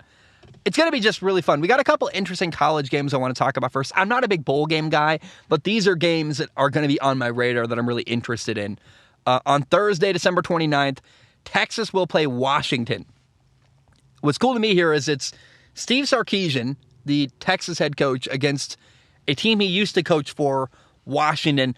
Plus, you got two really good quarterbacks, Michael Penix Jr. and Quinn Ewers. I think it's fun. I think it's interesting. That's Thursday, December 29th. Friday, December 30th, you get Notre Dame against South Carolina. South Carolina finished the year really strong. They beat Tennessee, then they beat Clemson. And I would love to see South Carolina finish the year beating Notre Dame as well. Just really end on a high note. I think it'd be 9-4 on the year, which would be massive for South Carolina. And what a cool turn of events for Spencer Rattler, the South Carolina quarterback, who had a rough start to the year and really came on strong at the end. Saturday, December 31st, it's also New Year's Eve. Alabama will play K-State. It's going to be fun. What I'm excited for is Bryce Young, Alabama's starting quarterback, who is probably the number one overall pick. He's going to play in this football game. I'm shocked by that. I can't believe that. I'm surprised by that. But I can't wait to watch Bryce Young. He's fun. He's entertaining. And so is K-State, by the way. That's a good game. Now, again, New Year's Eve also, later in the day, December 31st, New Year's Eve, you got the two college football playoff games. You got number 3 TCU against number 2 Michigan. Massive game. Jim Harbaugh, can he get to a national title? Can TCU make some noise? They're the underdog, in my opinion. I'm curious about TCU. And then you also get Georgia against Ohio State. All in one day. Bryce Young, then TCU, Michigan, then Georgia, Ohio State. It's going to be so much fun. What an incredible day to watch all this stuff happen in one sitting. And I'm fascinated, man. I think Ohio State has a really good opportunity to challenge Georgia. I think of all the teams left in the Final Four, I don't know that Michigan can beat Georgia. I definitely do not believe TCU can beat Georgia. I think Ohio State has a chance here, and I'm really, really interested to see what happens. So soon we're going to know who's going to be playing for the national title. Cannot wait to find out. Now in the NFL, we got even more fun games. We've got a really interesting game. It's the Dolphins at the Patriots. Miami's quarterback Tua is out with a concussion. And so it's a must-win game. The playoffs are on the line. Literally, like, Miami's currently a playoff team. Right behind them is the Patriots, one game behind. And without Tua, the question is, how does Teddy Bridgewater do as a starting quarterback of the Miami Dolphins? And actually, the question, in my opinion, is Teddy Bridgewater an upgrade over Tua? I think he might be. Now, in Tampa, you got basically a playoff game. Carolina's 6-9. Tampa's 7-8. They're playing each other. It's at Tampa. And the winner is going to be in a strong position to win the division, the NFC South. Browns-Washington is also a big game. The Washington Commanders are making a change at quarterback for some reason. They're going back to Carson Wentz. Good luck. They had one good drive last week with Carson Wentz, and they're like, let's do it forever. Hell yeah. Currently, Washington is a number 7 seed in the NFC. I worry heavily that they are risking it all to go back to Carson Wentz. And, the playoffs are on the line. How does Carson Wentz play in a big moment? I fear that he's going to play badly. The Jets at Seattle. It's a massive game. Both teams are 7-8. Both teams are just outside of the playoffs with a chance, though, to make it in. And Jets quarterback Mike White is back, healthy and starting. So it's going to be really fun because Geno Smith is playing against the Jets, the team that drafted him, with the playoffs on the line. I cannot think of a better scenario for Geno Smith to maybe make the playoffs beating the team that drafted him. That would be really, really cool and really, really interesting. Monday Night Football is Buffalo at Cincinnati. It's going to be awesome. It's two great quarterbacks, Josh Allen. Monday Night Football is the Buffalo Bills at Cincinnati. It's going to be two great quarterbacks, Joe Burrow against Josh Allen. And we could be watching a rematch of this game in a couple weeks in the playoffs. I'm not really sure what's going to happen. Both teams, Cincinnati and Buffalo are fighting for the number 1 seed in the AFC. I also wonder, because there's a chance they could play each other again, could we see a more simplified game plan for the two teams? Like, are they going to be trying to win all out? Or is there going to be any sense of, hey, we got 2 games left, let's protect our players, or let's maybe not give away our strategy against each other? I'm not really sure, but a lot of question marks up in the air for this football game. So the questions for this weekend, let's recap. Who's going to play in the national title? Probably Georgia, Michigan. But we're going to learn this weekend who are the final 2 teams in the college football world playing for the national title. Another question, can the Detroit Lions make the playoffs? They're 7-8, and they're on the outside looking in. They play Chicago, then Green Bay. I am going to say I think the Detroit Lions are going to narrowly miss the playoffs, which makes me sad. I hope I'm wrong, but I'm worried for them. Now, is Teddy Bridgewater an upgrade at quarterback for Miami? I think the answer is yes. Tua has held back the team the last 4 games, so we'll see. Is Teddy Bridgewater better than Tua? I think it's possible. It's hard to imagine Teddy Bridgewater being worse than Tua was in that 4th quarter last week against Green Bay. So if he just executes this system and gets the ball to Tyreek Hill and Jalen Waddle, I think they're going to be just fine. And that might be the right move. I don't know. I wonder if Teddy Bridgewater has an incredible game. Is there any chance you bench Tua for Teddy Bridgewater? I don't know, but it's going to be interesting. Can Carolina win the NFC South? Winning this week is not enough as far as I can tell. I'm rooting for Carolina, but you got to win at Tampa. Then you're going to have the same record, and then you really got to win again at New Orleans. I don't trust Carolina to beat Tampa and then New Orleans both on the road. I worry they're going to beat Tampa, have it all right in front of them, and then Carolina's going to lose to the New Orleans Saints in Week 18, which would be heartbreaking and fitting. What is the Bills-Bengals game going to look like? It's the second to last game of the year. It's not a playoff game. However, they're both kind of fighting for the number 1 seed. Buffalo's number 1. Currently, Cincinnati's number 3 with KC in between them. But I wonder, is the number 1 seed in the playoffs even an important thing teams are aiming for? I don't know. Do you want a bye week in the playoffs? Probably to rest, but also if you take a bye week, if you have a week off in the playoffs, does that actually backfire? Because then you're out of rhythm and out of practice for the playoff game? I'm not really sure. And then maybe I'm curious if we see vanilla schemes. Are teams going to be trying to disguise what they're doing? Because it's very possible that Buffalo's going to rematch with Cincinnati in a couple weeks in January in the playoffs. I'm not really sure, man. So I'm just very curious what the strategy is going to look like for the Bills and Bengals game. And then, man, is Carson Wentz going to be better than Taylor Heineke, honestly? Because Washington is risking their number 7 seeding right now in the playoff picture and switching quarterbacks, which, if it works out, awesome, but it's also really risky. And if you don't make the playoffs because Carson Wentz, who I guess you're paying a lot of money for, you traded for him, you might as well, put the ball in his court, I guess. But, oh, man, what's more painful? Missing the playoffs with Carson Wentz sitting on the bench wondering what could have been? Or missing the playoffs with Carson Wentz thinking, ooh, we traded for this guy? I don't know. I'm really curious what happens with Washington this weekend. Here's another question. Who's going to be better? Mike White or former Jets quarterbacks? Because you got Sam Darnold and Geno Smith. Sam Darnold is playing at Tampa with a chance to win their division, the NFC South.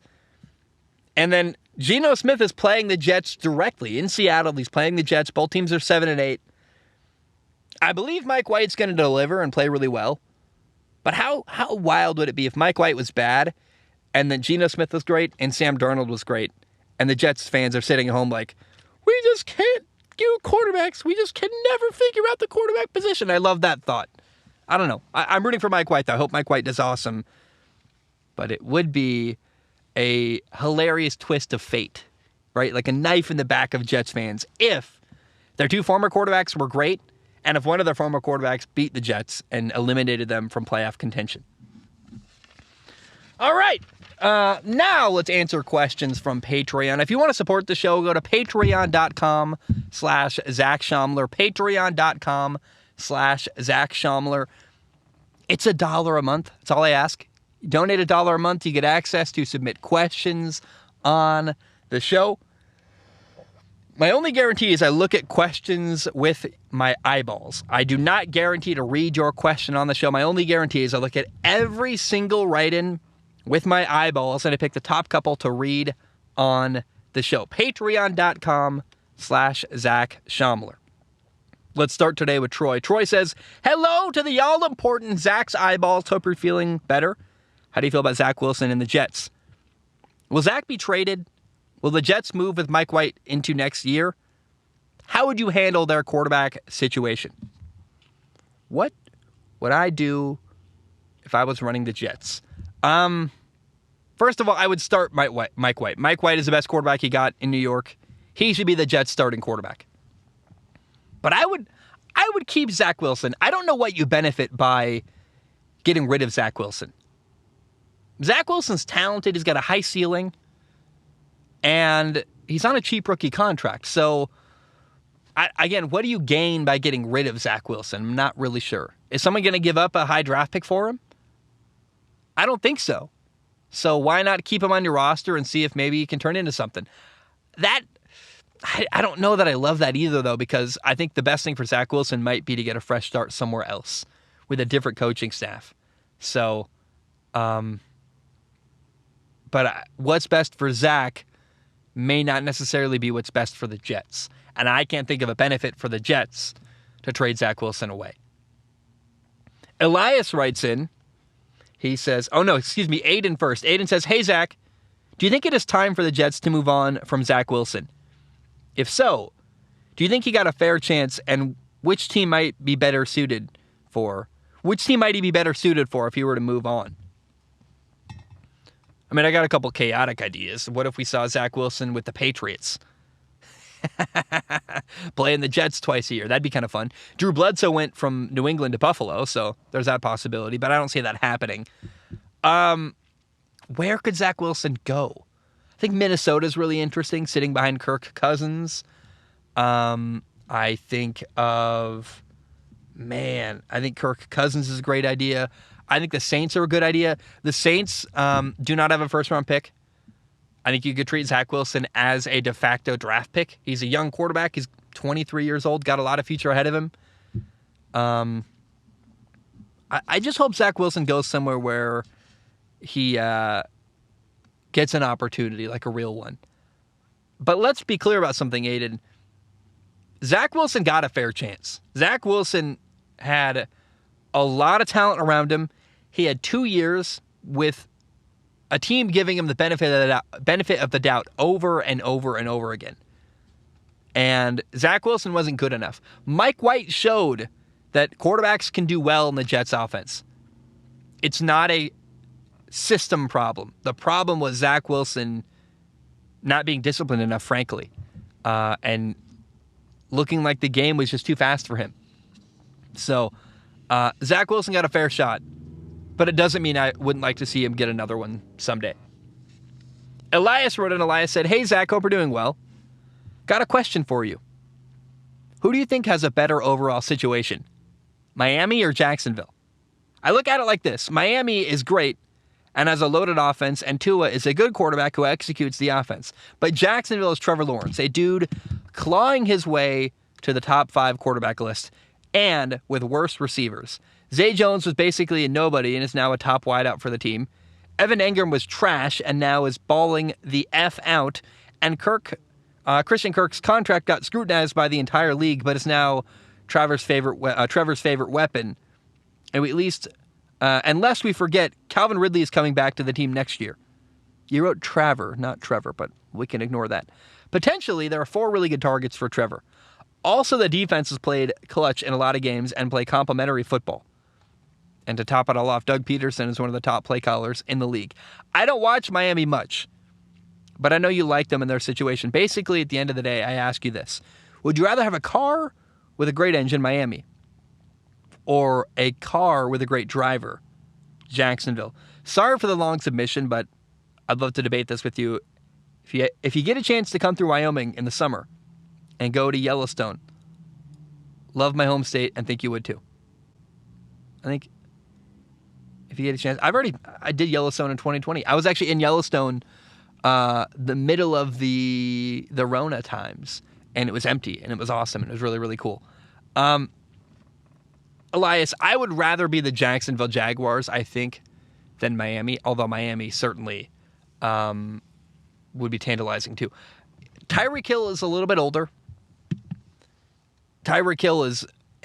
the Miami Dolphins are heavily dependent on Tyreek Hill and Jalen Waddle, which feels like a compromised position, and it's a bit scary to me, to be totally honest. I think the Jaguars have a better foundation for their football team. Coach and quarterback are the 2 most important positions in football. Miami only has one of those positions figured out. They've got a great coach. I am very skeptical of the quarterback situation in Miami. And I think what Miami really needs is a quarterback competition, because in the second half of year 3, Tua has totally collapsed. And it's unacceptable. Tua's not playing well enough at all. And he's got no excuse. There's everything going for him. He's given every luxury a young quarterback wishes they could have, and Tua still isn't playing good enough. So, I would way rather be the Jaguars, who've got a coach and a quarterback figured out, and a really good foundation, than Miami, who's got a great coach who I love, Mike McDaniel, and then a team that's heavily dependent on Jalen Waddle and Tyreek Hill being healthy, which, as they get older, is going to be less and less likely. Oh, and you got to figure out your quarterback situation. I think your quarterback isn't good enough, so I would way rather be Jacksonville than Miami. Nathan Peterman writes in, says, given you didn't like Zig Zag Zack Attack, I've got some new ones. What's up, Zack-a-Lantern? Is that a better name, LOL? How about Nut Zack? I'm getting better. What's Nut Zack? Nut Zack. That's good. Actually, that's funny. I think Zack-a-Lantern's even, I don't know, Nut Zack. You got me, dude. Oh my gosh, that's funny. But getting to the point, do you remember at the beginning of the year, one of the most interesting storylines was about how Trey Lance would finally be leading his new team into battle. as we all know, he unfortunately didn't make it through the first couple games, but it made me think, as a former quarterback, if you were Trey Lance, how would you be thinking about this situation? Would you be cheering on your team, happy for them, and glad to see them winning? Or would you be scared for your job, or maybe even a bit jealous that Brock Purdy is getting to drive the car that you were promised? And yeah, my name is Jacob. I'm taking after the GOAT, Nathan Peterman. Even Tom Brady can't live up to the crazy high bar that Nate has set. So you chose Nathan Peterman as a username, but your name is Jacob. So maybe in the future I'll call you Jacob. All right. If I were Trey Lance right now, I would feel jealous. It would be hard not to. I'm pretty lucky. I never got hurt in my football career. Never once. I never missed a game. I was pretty... In fact, my junior year, I switched high schools to a new high school. I went from like a really poor, crappy high school to I lived in a mobile home, but I went to a really rich, expensive neighborhood. Really nice high school, great facilities, great football team, great players everywhere. I started the year, my junior year, as the backup in game one. I mean, I was a 6th-string quarterback in fall camp. I went from 6th string to 2nd string. Then in game number 1, Prairie High School, the starting quarterback breaks his foot. I'm the quarterback the rest of the year. And so I have to kind of put myself in the shoes of him. I'll tell you what, when the starting quarterback got hurt that year, my junior year, he was a senior, we never got along. He never liked me. So I think he was jealous.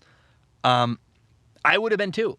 You know, my opportunity was taken away from me from something I can't control, like an injury. That would suck. And if I were Trey Lance, I would feel very nervous. I'd feel very uncertain. There's so many unknowns ahead of Trey Lance. Like, does my team still want me? That's a horrible feeling to feel. Does my team still want me? Can you imagine that? And then really it's a test of confidence for Trey Lance, because how do you still be confident in yourself? I mean, I think you can, because your confidence should not be tied to Brock Purdy. Like, okay, Brock Purdy's pretty good, so am I. Like, that's the ideal reaction is, okay, he's good. I'll do better. Bet. I'll show you what I can do. But we'll see. It's going to be a really tough test mentally for Trey Lance, I think, more than anything. We know he's a talented athlete, but the pressure just went up a lot around Trey Lance. And there already was pressure. But now he's got a guy who we all think can do his job better than him. Does Trey Lance believe that? For his sake, I hope not. I hope he believes he's awesome and is very confident. But I'm really, really curious about the future for Trey Lance moving forward. Nasty the Samurai writes in and says, for better or worse, what teams have surprised you most late in the year and why? Oh, man.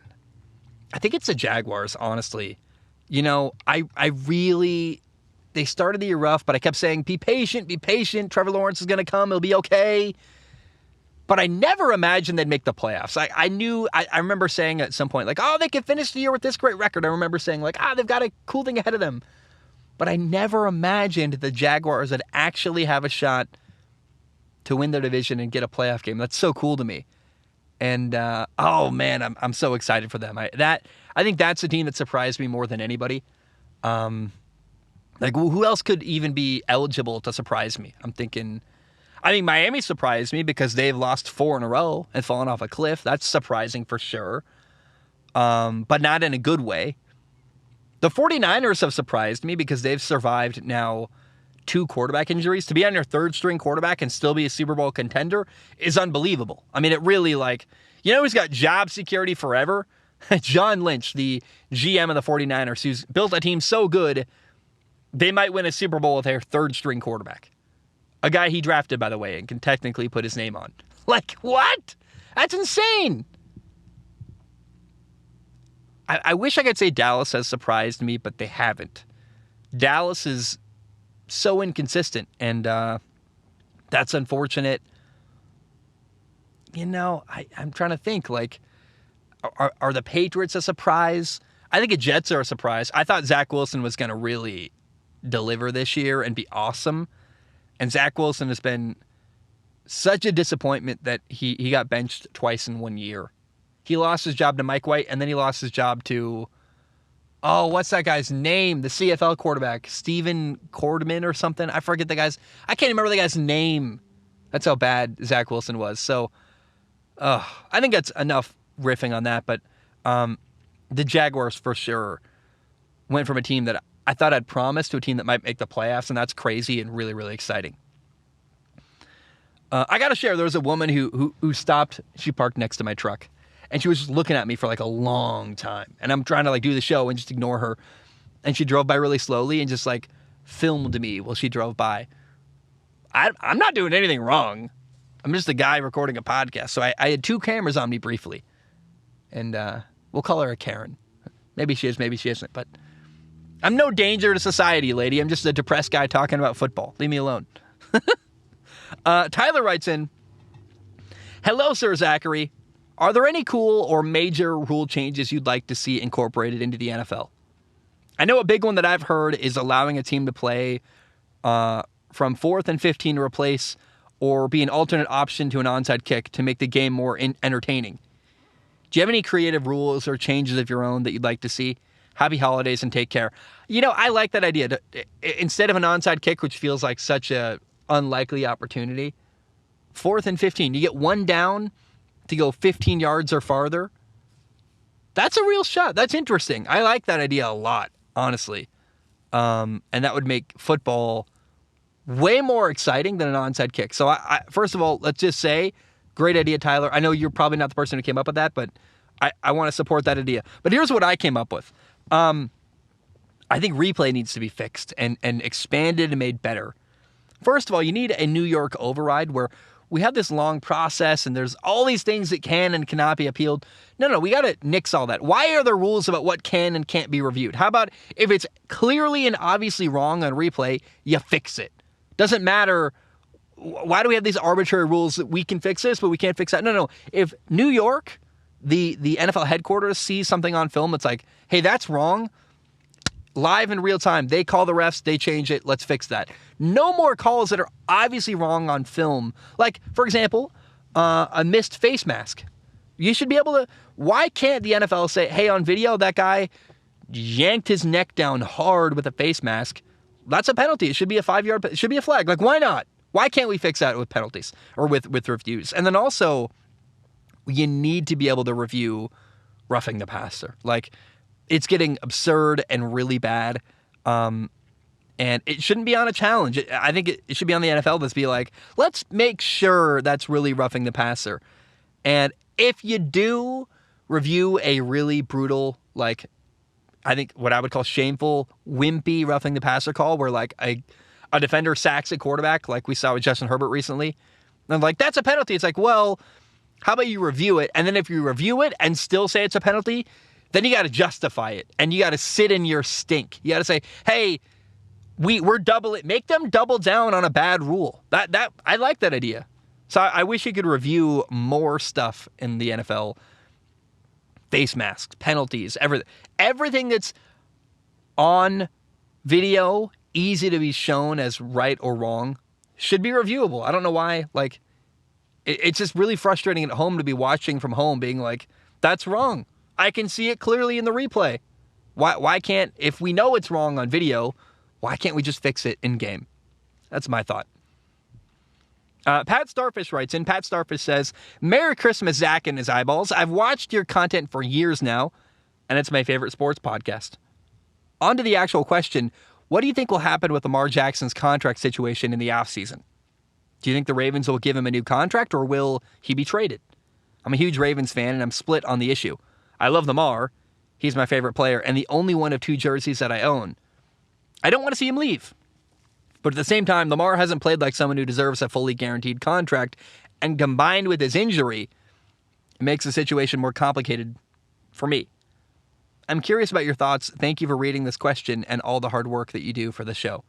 Thank you, Pat Starfish. I appreciate that. Here's what I would do, honestly. I wouldn't trade Lamar Jackson. That's a bad idea. You don't cut him. You don't trade him. None of that. He is going to be a free agent. Either he's going to sign... What I would do is I would offer him less money, fully guaranteed. That's always going to be my answer with almost every quarterback. Give them less money, but make it fully guaranteed. So they're set for life no matter what happens, right?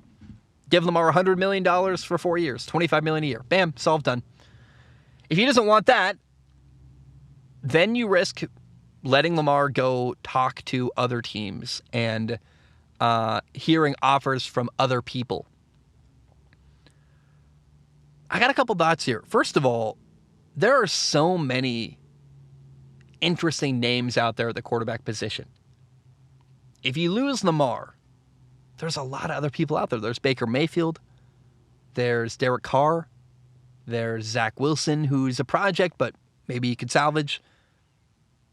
There's a lot of quarterbacks in the draft. I don't know that Lamar Jackson is as irreplaceable as he thinks.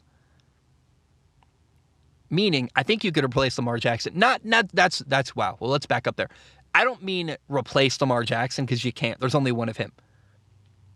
But if Lamar Jackson leaves Baltimore, you can find another productive starting quarterback. We're reaching a point of almost oversaturation where there's so many quarterbacks out there. And I don't know. You could also just franchise tag Lamar Jackson. Bam, solved, done. It would be a short-term solution, but the reality is I think all this conversation is meaningless because I think Lamar Jackson's just going to get a contract somewhere and we're going to be totally fine and not need to worry about it or think about it much again. Okay, Cameron writes in. Cameron says, "Hey Zach, Tua won the fan vote for Pro Bowl. Tua won the fan vote for Pro Bowl over Patrick Mahomes, Josh Allen, and Joe Burrow. Got any thoughts, Cam?" Yeah, man, the fact that Tua would make the Pro Bowl over Josh Allen, Joe Burrow, and Patrick Mahomes is insanity. So let's be clear. Let's just say it like it is. Pro Bowl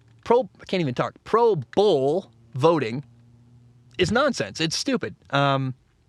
Also, I think another factor here is a lot of people don't want to play in the Pro Bowl. There's no game this year. I think it's just a skills competition. Dude, if I just played an NFL season, I'm like, I'm not going to Vegas to run around in shorts. Like, sorry, I'm going to the beach. Excuse me? You want me to go do what? For how much money? Dude, I'm a multi-millionaire. I'm going to the beach.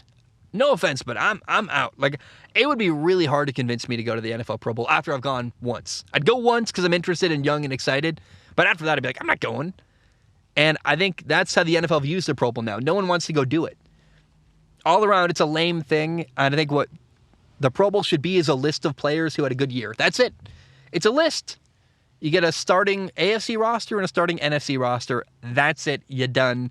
You get a little bonus if you make the Pro Bowl. That'd be pretty cool. Give players more money. So then there's a reason to be excited. Yeah, 40 grand. Hell yeah. Like something like that. And for like a guys like, there's a kid in Washington who got the special teams nod. For him, a financial bonus would be really exciting. So I think that's cool. But it's the Pro Bowl is trying to be more than it should be. And it's just stupid nonsense. Carl writes in, "Oh man, I'm noticing a problem here in my notes. Earlier I said that Detroit was probably not going to make the playoffs. I said narrowly miss. I remember at the time thinking, is that right? I don't know. Let's rectify that a little bit. Carl wrote in. Carl said, "Good day, Zach. With everyone in the NFC wildcard race losing this weekend and Green Bay winning, the NFC wildcard race just got a lot tighter with 2 games left. I feel like Seattle peaked too early. Washington might limp in because of the tie. Detroit has an easy schedule, and Aaron Rodgers has plot armor." What does that mean? Like, I know what it means in like a scenario like Game of Thrones where they're, the plot, the writer is going to protect them. But what does it mean in the football world? Aaron Rodgers has plot armor. If someone knows about, just write in. I'd love to hear some thoughts about what that may or may not be. Anyway. Personally, he continues, Carl says, "I personally feel like the Giants are a lock at this point, but who do you think claims the last 2 wild card slots?" Well, let's be clear about one thing. If the Giants are a lock, then there's only 1 slot left because Philly and Dallas cannot both win their division. So one of them is a wild card team. So that spot's already locked up. Let's say Philly wins the NFC East. Dallas is already a lock for the wild card. So then there's 2 spots left. One of them might be the Giants. The Giants play Indy, then at Philly. That's a good schedule because, and by the way, the Giants right now are the 6th seed. The Giants are 8-6-1. Washington is 7-7-1. Then Seattle, Detroit, and Green Bay are all 7-8. The Giants play Indy, then at Philly, and Philly might rest their starters in Week 18. Good likelihood that the Giants win. And I don't think Philly really wants to block the Giants from making the playoffs. Like, you could try to play your starters and beat them, but I wouldn't. If I'm Philly, I'm like, I'll play the Giants in the playoffs. Why not? They're terrible. Hey, let's do it. If I'm Philly, I'm confident I can beat the Giants in a playoff game. I'm not worried about trying to keep the Giants out of the playoffs. I don't care. I'm resting my starters. Detroit plays Chicago, then Green Bay. Green Bay plays Minnesota, then Detroit. Green Bay, I think that's a tough game against Minnesota. Seattle plays the Jets and then the Rams. I think Seattle's going to lose to the Jets. I think Minnesota's going to lose to Green Bay. So I think Green Bay's going to lose to Minnesota, excuse me. I think Detroit is the best team to get that final number 7 spot in the NFC. To beat the Bears and Green Bay, go 2-0 in the final 2 games of the year, that's very possible. So I think Detroit probably is a team I think makes it into that final spot. This would be Dallas, New York, the Giants, and Detroit. I'm out on Washington. Washington decided to go back to Carson Wentz at quarterback. I don't agree with that move. I'll tell you what, though, that Green Bay Minnesota game, maybe I should have talked about that more during the weekend preview, because Aaron Rodgers played Minnesota, NFC North battle. Like, I love this time of year because there's so many compelling, interesting matchups, and it certainly is a lot of fun. All right, Nathan writes in. Oh no, we got one more. We got 2 more. What? How did I miss that? Oh, we got Reefer Madness and Ray. Reefer Madness writes in. Says, hey Zach, football-related question here. What are the Broncos supposed to do? This poor franchise just fired Nathaniel Hackett, but that probably isn't enough to fix the mess. Russell Wilson is flat out not playing well. Not seeing wide open receivers isn't a coaching issue. While Nathaniel Hackett was hot buns and didn't deserve to be a head coach, what else needs to be done in Denver? Do you axe Russell Wilson? Kind of hard to do considering all the capital they traded and all the money they owe him. Basically, if you were John Elway, what the hell do you do? Love your show dearly. I have an unrelated note and question I'd like to add as well. I am going on a solo road trip from Illinois to California. Never done a drive like this. It's all about the journey, not about getting to the destination, of course. I know this is somewhat up your alley, so I'm wondering what tips and tricks do you have for me? Thanks as always, Reefer. First of all, get a Planet Fitness membership. It's like $27 a month. It allows you to go to the black membership, the $27 a month one, allows you to, I think it's like $25 actually. I have sales tax in Washington. It allows you to go anywhere you want in the country that's a Planet Fitness location and get a shower, and that's really huge. Buy a water jug, like a big 5-gallon blue water jug. That's massive. Get a sleeping bag. Dude, I just dropped the lid to my chapstick, and I'm so sad. And I'm not going to go find it. Yeah, it's gone. It's gone forever. Oh, man. That sucks. I'm really sad about that. So I buy a water jug, buy a sleeping bag, buy a Planet Fitness membership, and then, you know what? Great food on the road is goldfish. They don't go bad. You can like put them in a cup and drink them while you drive. Awesome stuff. Like, like eat goldfish while you're driving as if you're drinking from a cup. Really helpful. So those are my tips for you. Reefer, I think that the Broncos are stuck with Russell Wilson for now. You just can't get rid of him based on how much money you owe him. I think you hire Sean Payton. You give him like $100 million, give him a lot of money, make him happy. You got to do what you got to do, man. The Broncos have been bad for a long time. They're trying to win. They got to pay the money.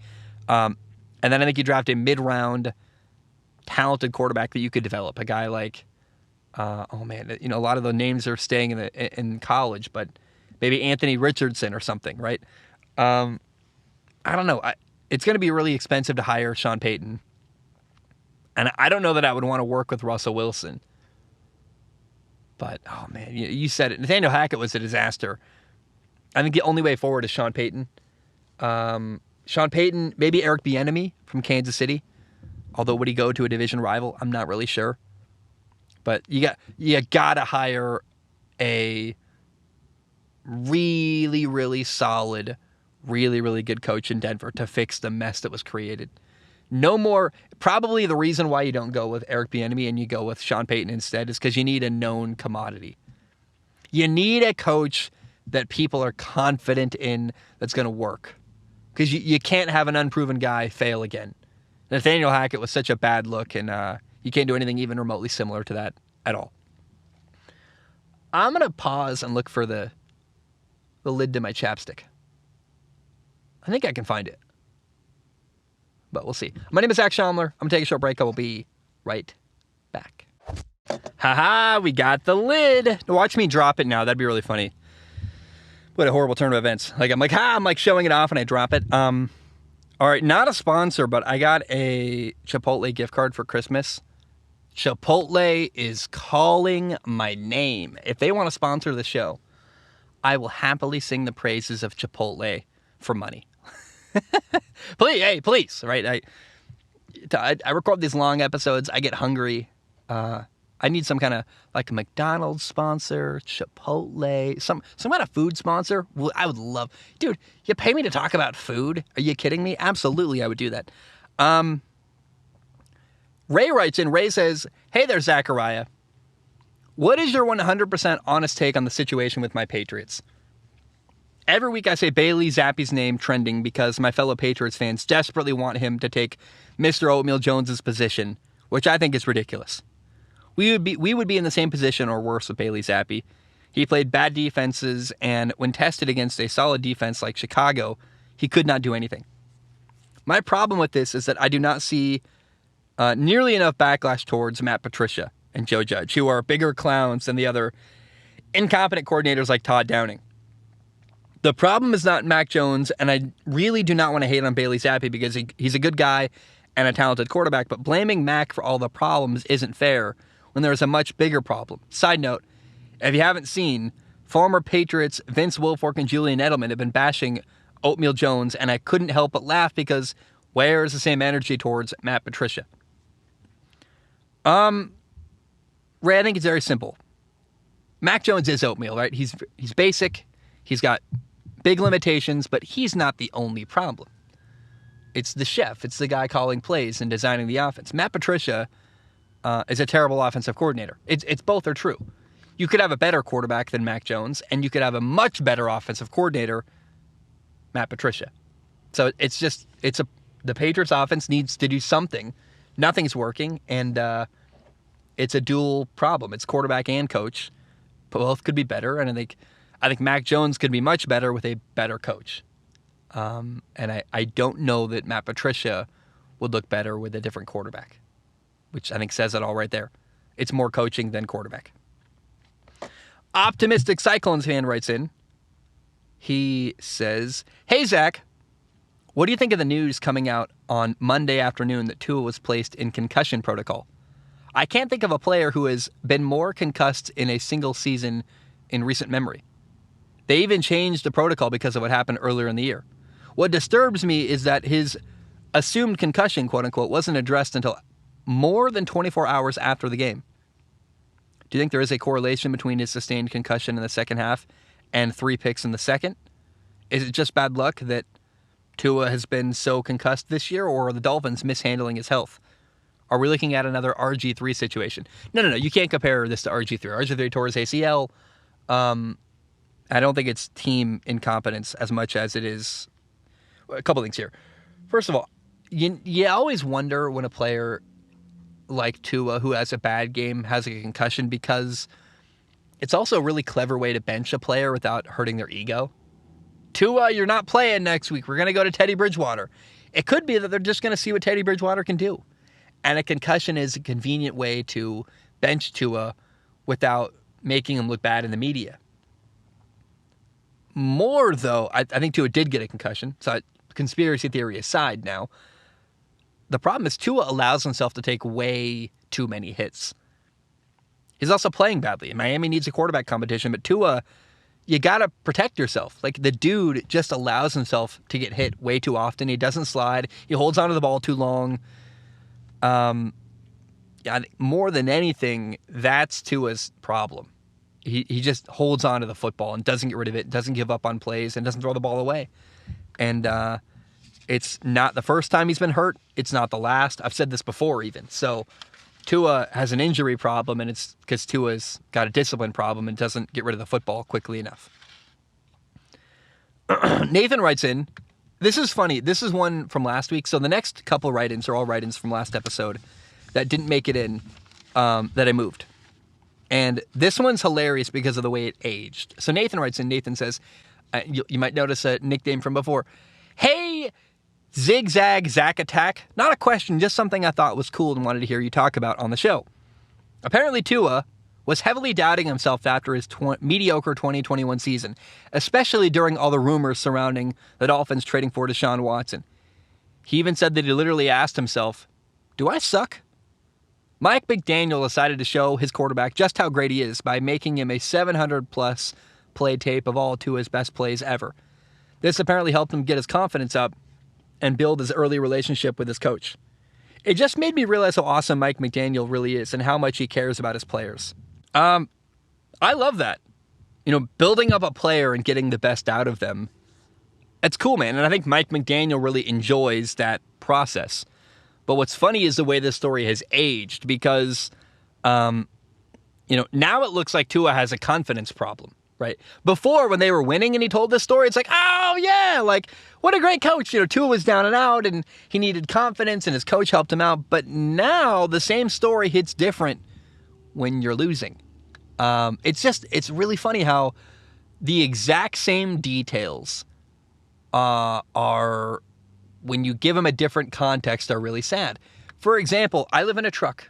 I'm poor as heck. I'm trying to not die. I'm doing the best I can. And I'm here because I didn't have to, but I definitely needed to do something to save money. And this sounded more fun than almost anything else. If I was a multi-millionaire living in a truck, oh, dude, no one would worry about me. No one would care. It would be a lot different energy. The same exact story. I'm living in my truck. Would be like, oh, he's weird and cool, but whatever. Instead, now it's like, oh, I feel bad for him. He's struggling with money. See how like the same exact thing with a different context can be totally different? And Tua's story about needing confidence and getting help when he's playing badly makes you go, ooh, this is a guy who already struggles with confidence and now he's playing bad? But does Mike McDaniel have to make another 700-play tape? It makes you look sideways at Tua, which is why I think a lot of players avoid giving the media any kind of information possible. Will writes in. Will says, hi, Zach's Eyeballs. I'm a Texans fan, for better or worse, writing in for the first time. At this point, it isn't exactly a secret that the Texans will probably draft Bryce Young first overall. So my question to you is this. What positions or players should they target with the Browns pick and their high second rounder? Personally, I'd love to see them take a wide receiver like Jordan Addison, followed by the best available defensive lineman at the top of the second round. What about you? P.S. If your road trip ever takes you through East Texas, I'd love to meet up for some good food and drinks. Absolutely. I think that's by Louisiana, right? That'd be really interesting. I think Texarkana's out there. Will, my philosophy is that the three most valuable positions in football are quarterback, receiver, and defensive lineman. On top of coach, obviously, but I mean players. And so I think you draft a dynamic quarterback, Bryce Young. That's a given. Then you draft receivers and defensive linemen. I think you're pretty close. I think Jordan Addison would be great. I would give the same advice to the Detroit Lions. I mean, once you got a quarterback you like and believe in, you can never have too many good receivers or defensive linemen. I mean, receivers help an average offensive line do better. It helps you have better matchups pre-snap, and you can get rid of the football. And look at Miami's offensive line was horrible. Then they added Tyreek Hill and a different system, and suddenly the offensive line isn't great in Miami, but they're certainly not a crippling problem. And a defensive line makes an average secondary better. If you can get after the opposing quarterback and your corners and safeties don't have to cover for as long, it makes them better. So I think the ultimate cover-up in the NFL world is good receivers and a good defensive line. And so remember, on offense, you get better matchups outside. And on the defense, it reduces the amount of time you have to play coverage. So if I was the Houston Texans, if I was the Lions, if I was almost any football team, I would get a quarterback I like, then just in the first 2 rounds draft defensive linemen and receivers over and over and over again. You can never have too many, and the impact they have is a butterfly effect on the rest of your team. All right. Kenny writes in. Kenny says, "Hello, Zach. So this past week was finals week, and for one of my finals, I had to make a video on my topic, so I decided to copy your intro. Good morning, good afternoon, etc., and my professor loved it. She said it sounded like a podcast and said that I had a natural podcasting voice, so thank you for the A in that class." Dude, I love my intro, man. Good morning, good afternoon, whatever it is for you. I that's my thing. I made that. I'm very proud of that. I've heard it recently on YouTube videos, and I'm like, I know where you guys got that. That was for me. I definitely was the first person to do that. I'm pretty confident in that. Like, good, especially when it's exactly like mine. Good morning, good afternoon, whatever it is for you. Like, I'm not saying that's the most genius thing ever. Like, it's just a boring, straight up thing. And I don't even mind that people take it. I just want some credit. It's kind of cool when people, like, you hear that and you're like, good morning, good afternoon, whatever it is for you. Those exact words and that exact sequence, I'm like, someone got that from me. And that's pretty cool. All right. We got 2 write-ins left. This one's a really, really long one, but a really, really fun one. And so, yeah, let's do this one, the long one, and then we'll do another one after. James writes in. James says, and this is a DM James sent me, and I asked if I could read his DM on the show. James said, "Zach, just wanted to follow up. I'm the guy from last week who scouted you." He scouted me. He said, "To be clear, I wasn't a head or position coach. I was a scout, pseudo trainer, and was an EMT on game days. I didn't control whether or not the coaches reached out to you. But I did recommend that we go another direction, and it's not at all for the reason you expected. I just searched my computer and dug out my old scouting report on you. We scouted a ton of quarterbacks from the 2015 class because our current NJCAA record-setting starter was getting D2 offers, but he was trying to hold out for an FCS offer. He did end up sticking with us for 1 more year and then transferred to a D2 program. I just looked him up, and he plays professional ball in Poland now." He says, "I was actually very high on you as a player. So high that I thought we had a snowball's chance in hell of garnering any kind of interest. We were a D3 school in Minnesota, and I decided it wasn't worth spending our limited recruiting resources on a guy who I didn't think ever would settle for a D3 offer, especially not with your resume. You said we probably figured Zach is too short, he can't play football, but your size didn't actually figure into it at all. I believed you needed to bulk up for the sake of durability, but your height didn't bother me at all. In my opinion, the primary downside of short quarterbacks is their inability to seat in the middle of the field over 6'6" to 6'8" linemen. Most of our linemen were 5'11" to 6'3", so you wouldn't have had that problem. And to be honest, the fact is when you're a D3 school, you have to intentionally recruit players at D2 and D1 schools view as flawed. I scouted a lot of 5'10" and 5'11" quarterbacks because dudes who were 6'4" and played the way you were actually went to good programs. That's kind of a compliment. He said, guys who were played like you but were taller went to good programs. Oh man, I've always thought that about myself too. It's funny, I read this, but like not as in detail as I'm reading here. I'm not sure if you want the whole scouting report out there in public, so I decided not to put this in your Ask Zach submissions, but I thought you'd like to see it. I cut out the top half of the document because it's just your stats and resume like the Elite 11 stuff. But here is the Zach Schaumler scouting report. Holy crap, let's go through it. The pros to Zach Schaumler, me, as a quarterback apparently, according to this scouting report, says he either has lightning-quick decision-making or shows the ability to execute very complex, predetermined reads. Pinpoint accurate no matter the throw distance, unafraid of trying to drop the ball in the hands of a receiver who has a step on a defensive back. Throwing motion is efficient from the waist up with a quick release. Can very quickly set his feet before throwing when scrambling to either side of the field. He's got light feet. He's not a statue when he does stay in the pocket. His on-the-run throws are very accurate. has a jitterbug ability that rivals some of the best slot receivers and punt returners I've ever seen. He uses his agility to slip sacks rather than trying to outrun defenders. He displays an ability to remember where the line of scrimmage is even when scrambling and will put his toes on the line of scrimmage before throwing. Here are the negatives, the minuses to Zach Schaumler, my scouting report from high school from this college coach. He said, the tape plays like a highlight reel for his receivers. Not sure what he can do when the receivers and defensive backs are more evenly matched. He bails out of the pocket way too early. Almost looks like he's deciding to scramble based on pre-snap reads than actually waiting to feel pressure. The tape presents very few examples of him actually reacting to real pressure. Ooh, that sucks. Durability is a question mark based on available weight measurements. Would need to bulk up to withstand hits. He may not ever be heavy enough to reliably execute a quarterback sneak against a big nose tackle. That's fair. I'm a small guy. Displays average arm strength. Most deep passes have a very high arc. When in the pocket, Zach Schaumler's throwing motion from the waist down could be improved. His feet get too wide apart, and his rotation is coming from the spine and shoulders only. That's very right. My legs got way too far apart, and I lost a lot of arm power from that. And so when you watch Baker Mayfield, I always looked up to his throwing motion because Baker Mayfield's he's got a frame similar to mine, maybe a little bit thicker, but it's a lot of it's weights and diet. Baker Mayfield's like exactly my size, but Baker uses his legs so well to generate force when he throws a football, and it really helps him. Another minus is if he gets hit inside the numbers, he stops looking downfield until he gets outside the numbers. So I wasn't very good at keeping my eyes downfield when I was scrambling in the pocket. And then, despite his mobility in the backfield, he doesn't display straight line athleticism to hurt defenses with designed quarterback runs to the outside. Also fair. So, I think you nailed every criticism of me. I'm a smaller guy with a smaller frame. Durability is a question mark. Average arm strength, absolutely.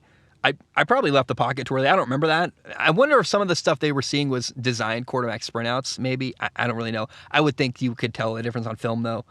And you're right. I didn't have enough straight line athleticism to run for yards. I could really only run to escape sacks.